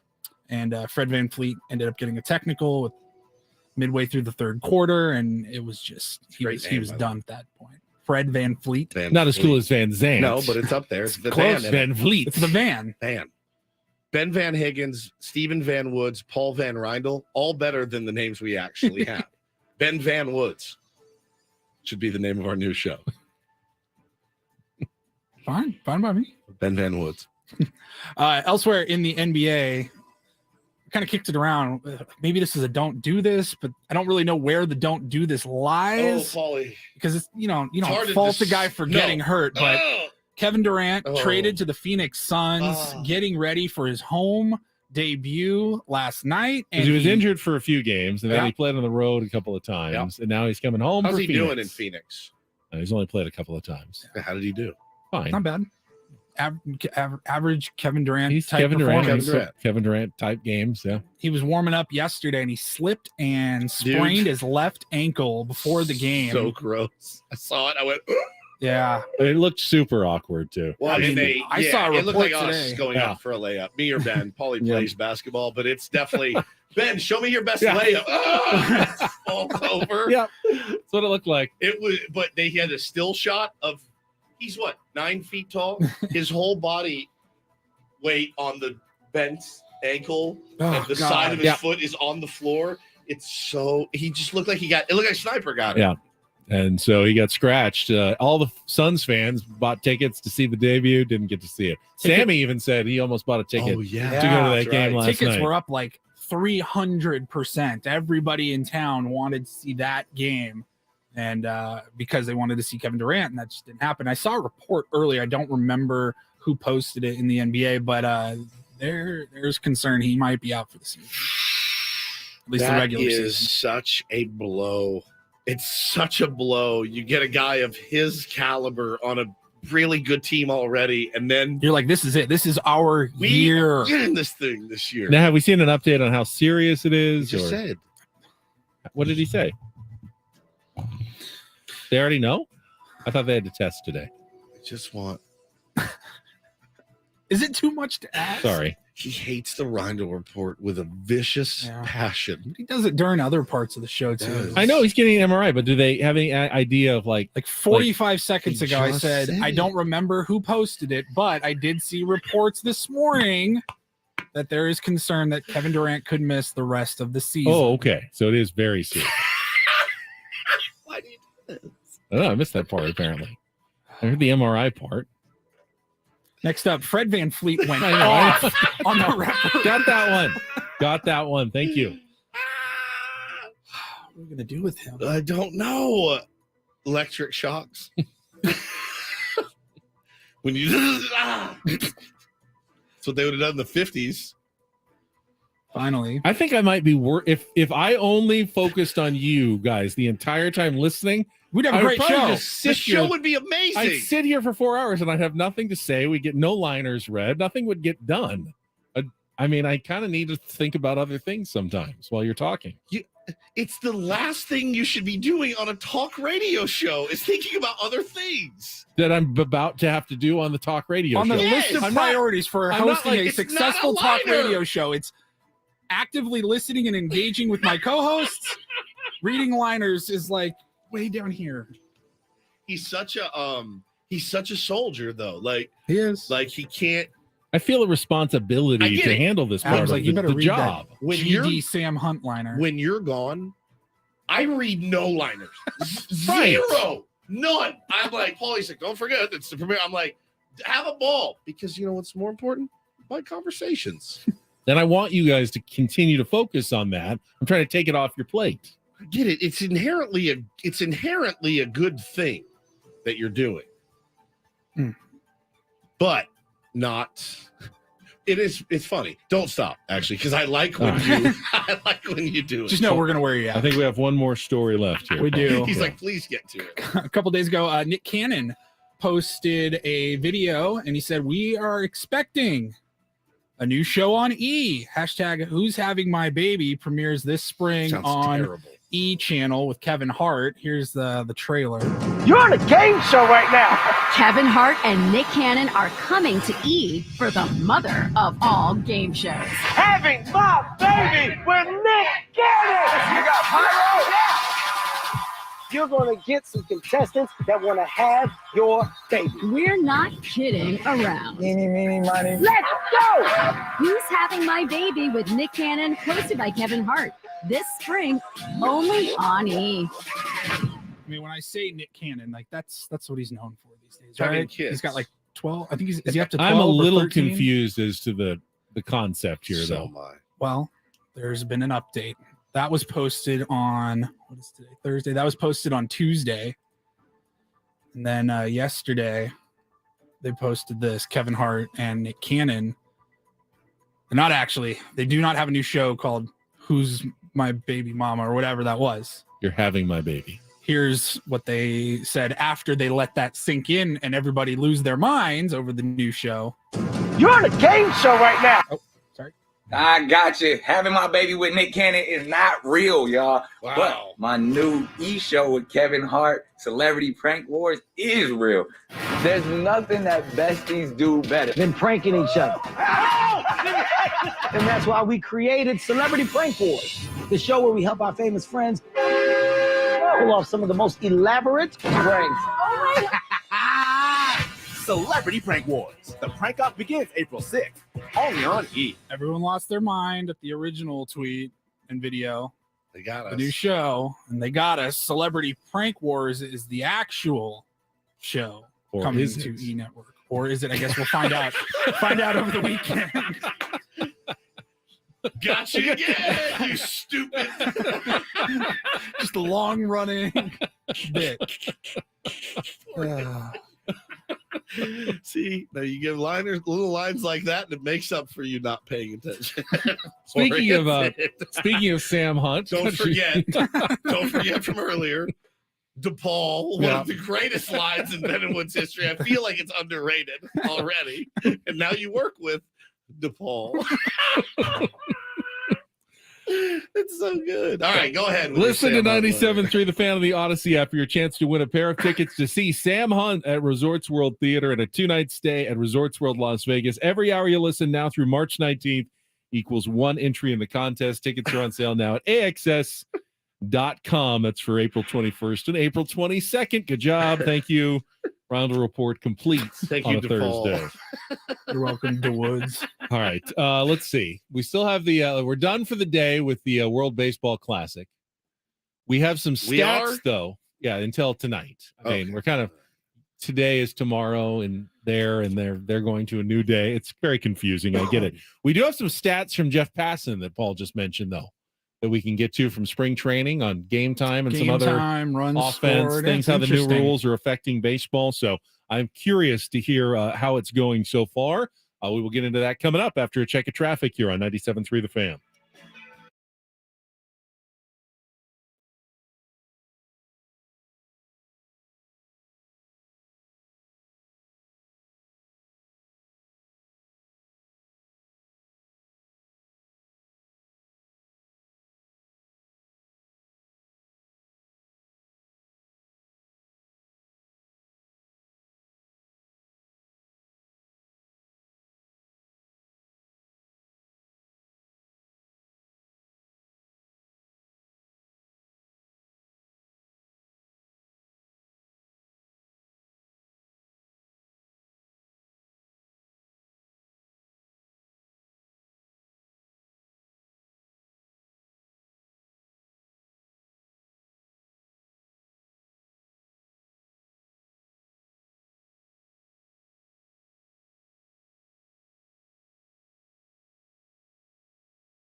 All right, let's see. I just saw that Australia game, Australia-Korea. Good baseball game last night in the World Baseball Classic. Took 3 hours and 46 minutes.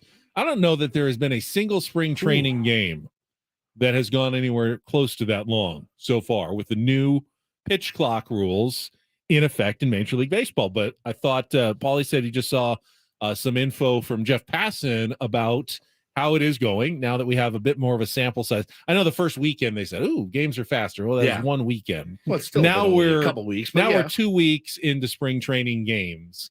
We have a bit more of a sample size of how those new rules are really affecting things like game time. Yeah, Jeff Passan says spring training 2022 versus 2023 time of game. Last year, average time of game was 3 hours and 1 minute. This year, 2 hours and 36 minutes. 25 minutes faster in spring training. Okay, I'm on board with that. Runs per game in 2022, 10.6 runs per game. In 2023, 11 runs per game. So runs are up. Runs a little tiny bit, not a huge amount, but that's acceptable. Stolen base attempts per game in 2022 is 1.6 per game. This year, 2.4. Okay. BABIP on ground balls was 235 last year. It's 258 this year. And the strikeout rate in 2022 is 23.9%. This year it's down to 23.1%. So strikeouts are down because they're hitting the ball more stolen bases, more runs, and a faster game time. Okay, so what I like about those stats is not that it's working generally the way that they hoped it will. I like that none of them are extremes. Yes. You want more offense. You don't want twice as much offense. True. You just want a little bit more. You're not turning a 3-hour baseball game into 45 minutes. No, and you don't want every ground ball to start going through. You want just a handful more to kind of get through. That's what we're seeing. A tick up in average, a tick up in offense, a tick down in game time. And 25 is kind of significant, I'll say that, but I have no problem with that. And then a tick up in stolen bases. I don't necessarily want every inning there to be a stolen base attempt and there's 18 of them a game. But yeah, another extra stolen base try or two a game, no problem with that either. I mean, it's having almost exactly as they kind of hoped it would. Every single thing is playing out on the field during spring training. Yeah, so far so good. I'm going to defer to Joe Sheehan's brilliant perspective on this program last week when he said, talk to me in June. And I agree with that. I want to see how this plays out in the regular season. And I know there's going to be instances where go back, because what's the argument that it will be different than spring training? Because these games will count and you have the elite of the elite actually playing in this game. Stolen bases are up in spring training. Cool. You got some kid that's not going to make the team that's out swipe. You know what I mean? Like, these are the elite of the elite. This is your starting rotation and your deep bullpen and your superstar players all in the same lineup.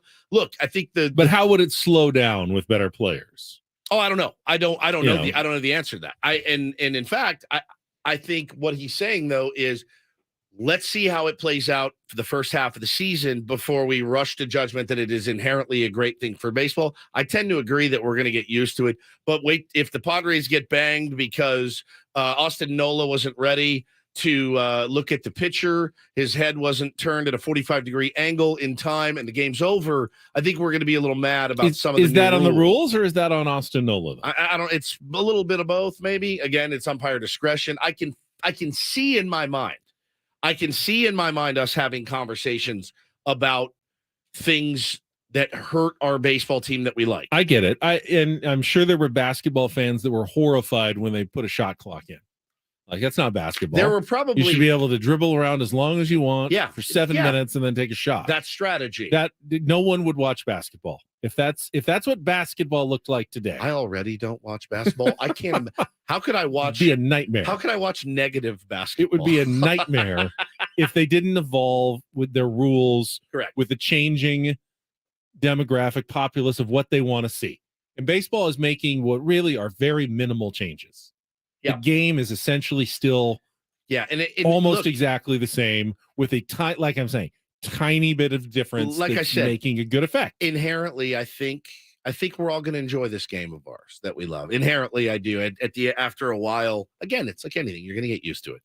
But I can see, and can you guys see in our mind's eye, Ben, of all people, coming in and getting so upset because the ump was a half second off, and you can see it in the clock, and he made a decision, and it cost the Padres a huge game. Like, we can all picture, because there still is stuff left to discuss. I will be mad. I don't think I will say we need to get rid of all the rules. Right. I'll be mad at someone for not enforcing them, just like I'm mad when an umpire makes a mistake on anything else.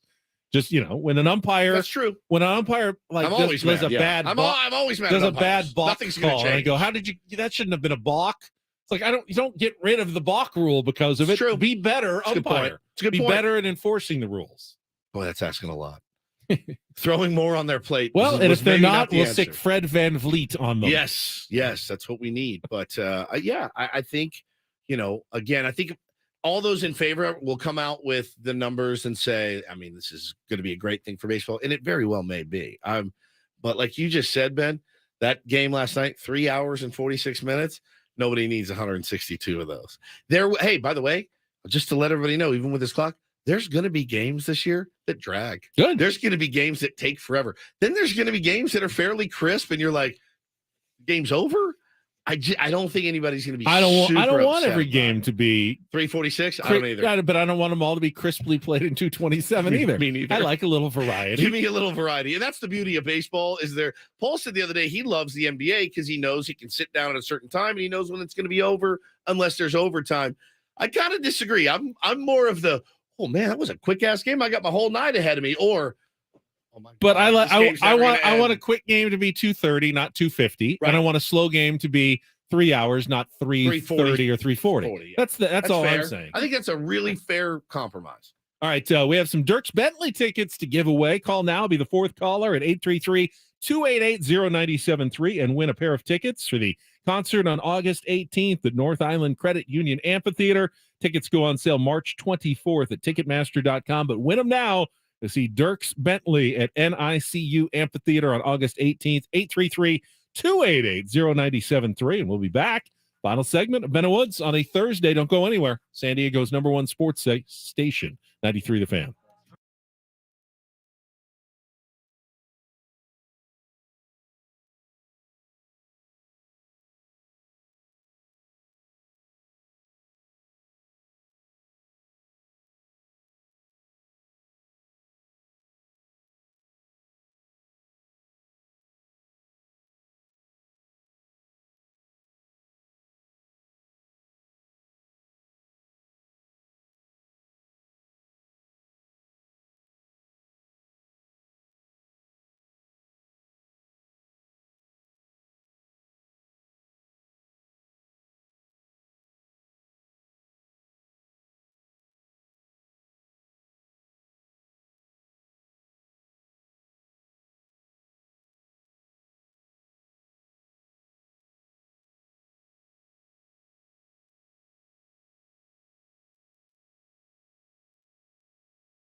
This hour on 97.3 The Fan is brought to you by Bob's Discount Furniture, home of the world-famous Bob-O-Pedic mattresses with all the comfort and quality of a national mattress brand for half the price. No matter your budget, there's a Bob-O-Pedic Memory Foam Hybrid or Hybrid Plus mattress for you.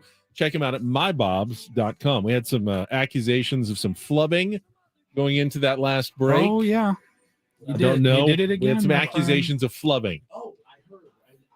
I heard maybe a 93. I'm not going to fan. dispute. I did feel a little flustered somehow at the end of that segment. So I wouldn't be surprised Wanna if go I to the made tape? a small, tiny error at some point. So I know now. I think I was going to try to say San Diego sports, sports segment leader. or something like that. Yeah, I was all over the map at the end.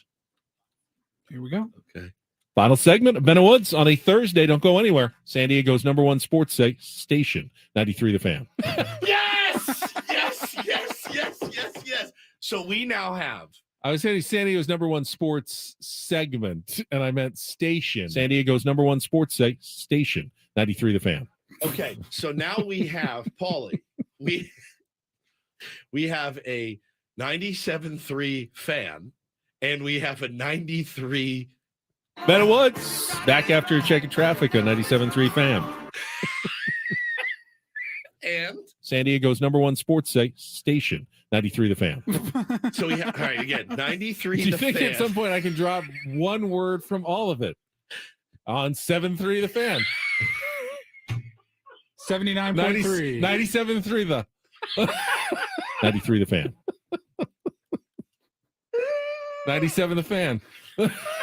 You are just something else, man. I just have to take every word at some point out. Dude, and the worst part is I missed it entirely. Our audience is trained.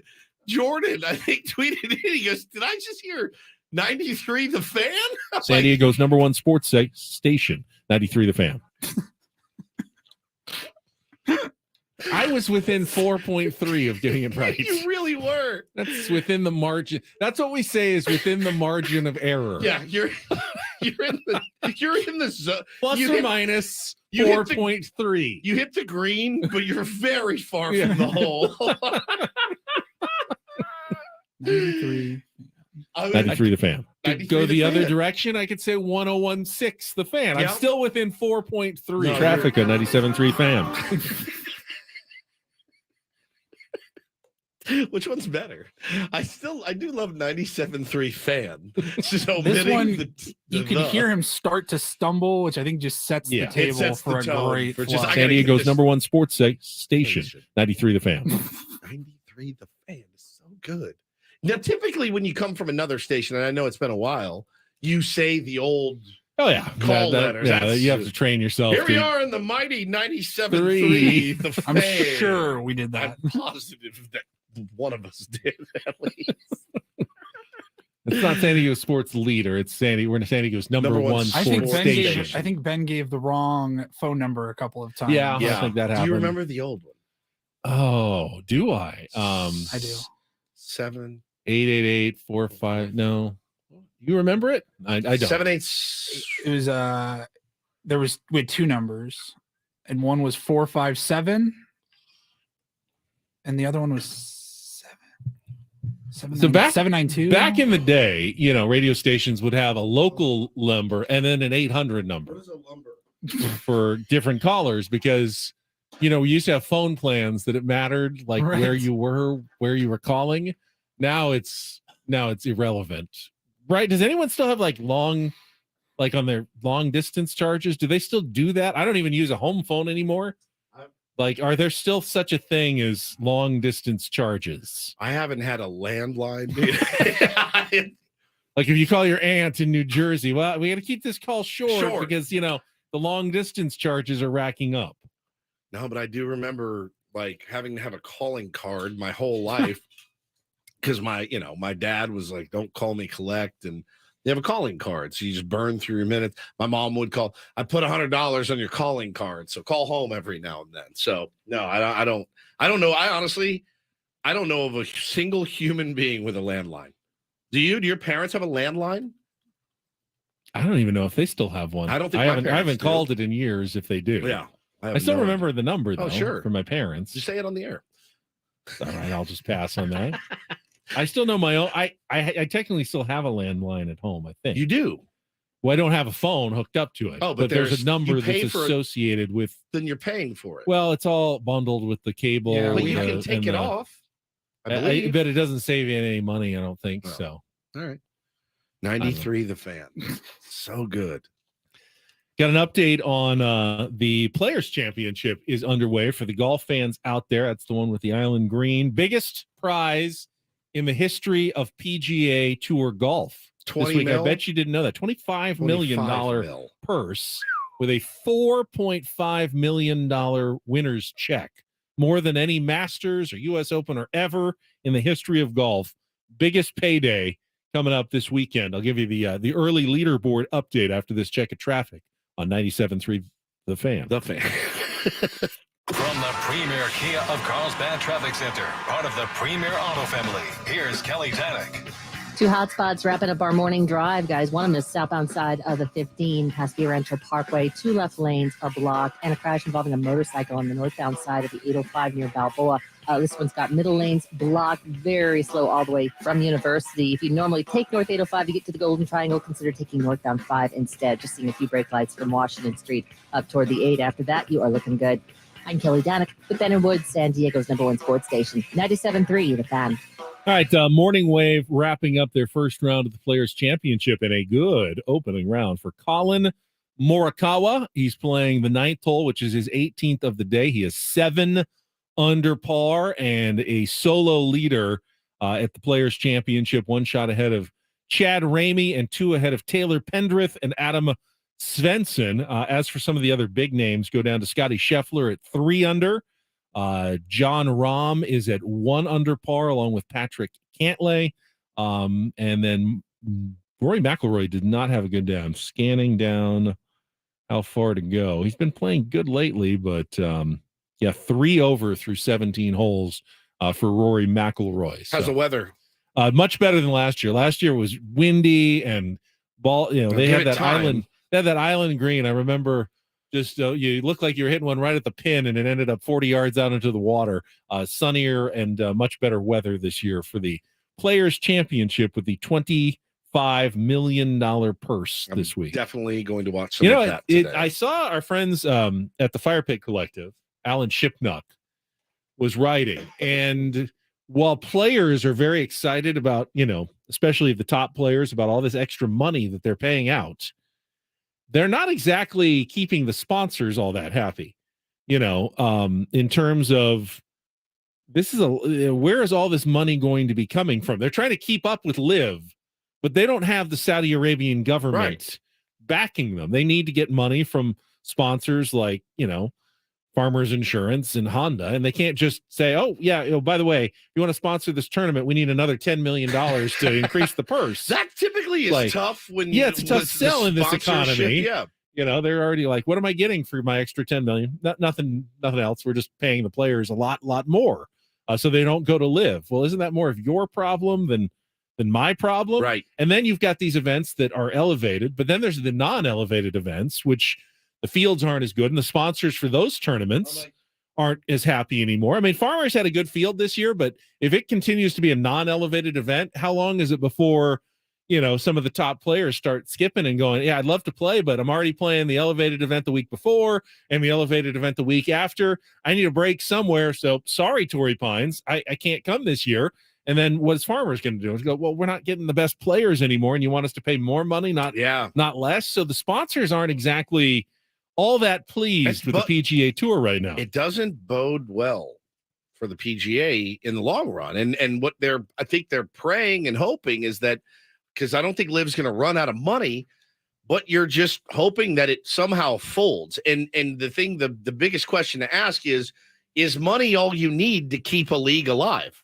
Because if LIV decided, all right, let's be honest, if the Saudi Arabian government said, let's do a football league, we've got an endless supply of money. Now there's a ton more expense with football teams than there are, a few dozen rent out golfers. A golf course right. for a week and exactly. put a purse together. Sure. That being said, if they have this unlimited amount of money, does anybody watch that league? No. Does it? And how long can you keep that up? Well, I mean, we see no one's watching the XFL right now. Right. But what if Saudi Arabia came to Aaron Rodgers right now and said, we're going to give you $250 million to play quarterback in this new league. our new league's team? Right. Would people? I think Aaron Rodgers would go. Yeah, but would people follow and start watching that league? That's the thing with Aaron Rodgers. Is anyone watching Live?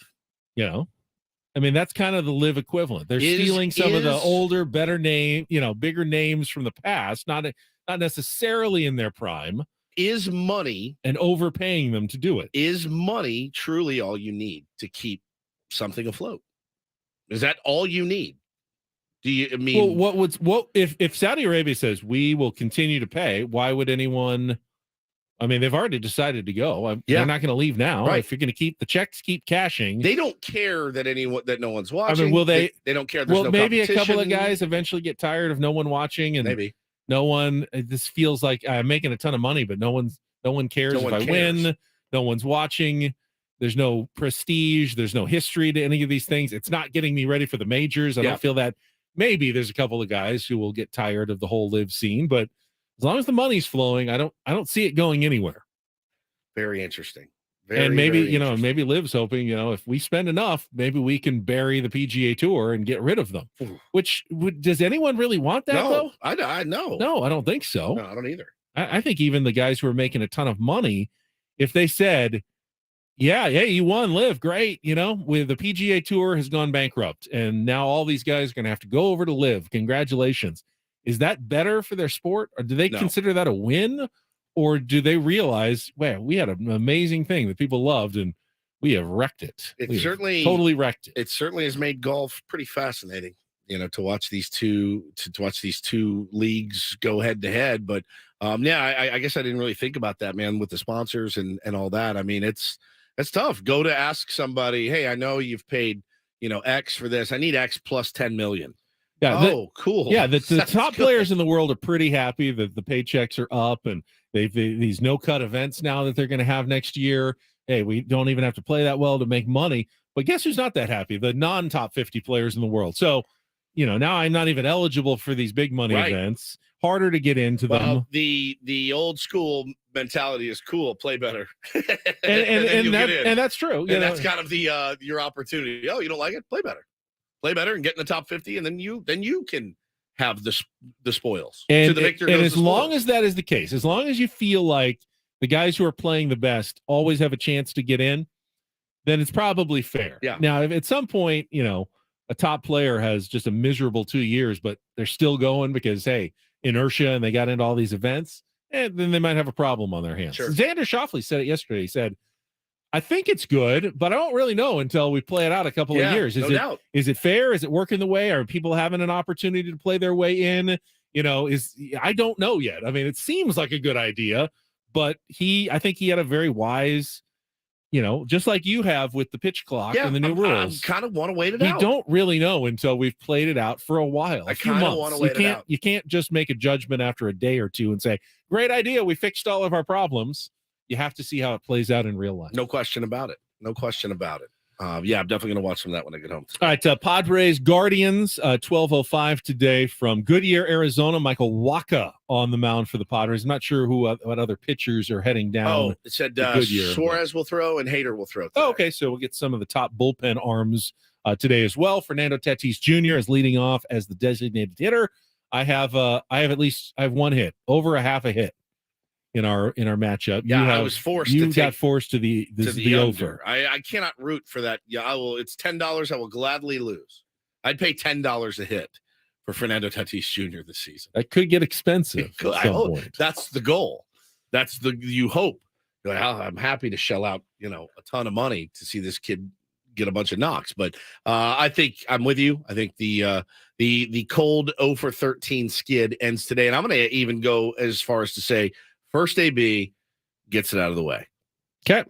Knock. And now does he go over the fence? No. Not yet. Single. Yeah. Hard single. Okay. He'd take a bleeder at this point. Sure. He would take a flare over the second baseman's head and be feeling like $1 billion. The streak, I think, will end today, and I'm happy to go back to even with you on our show bets. Cool. All right. All right. Tomorrow, Paulie, anything that we need to tease that we know that we have planned for a Friday? Craig Elston. Stay tuned to our Sammy social Levitt, channels. And we're going to be joined by our buddies from the Gulls tomorrow. Oh, Matt Savant's coming in. Matt think, Savant's right? going to be in Love Matt studio. Savant, dude. I think they've got a full weekend of action at Pechanga that they want to talk about, which is great. I haven't seen Matt in a while, Love so Matty. it'll be fun. Good All right, people. that is it for us today. As always, all guests on Ben Woods appear on the Premier Chevrolet of Carlsbad fan hotline. Save money the right way with Premier Chevrolet of Carlsbad. Visit them today in the Carlsbad Auto Mall. Chevrolet, find new roads. Enjoy National Crab Meat Day, and we will be back tomorrow at 6 a.m. with Paul Reindl, Stephen Woods, and me, Ben Higgins, on San Diego's #1 sports station, 97.3, The Fan.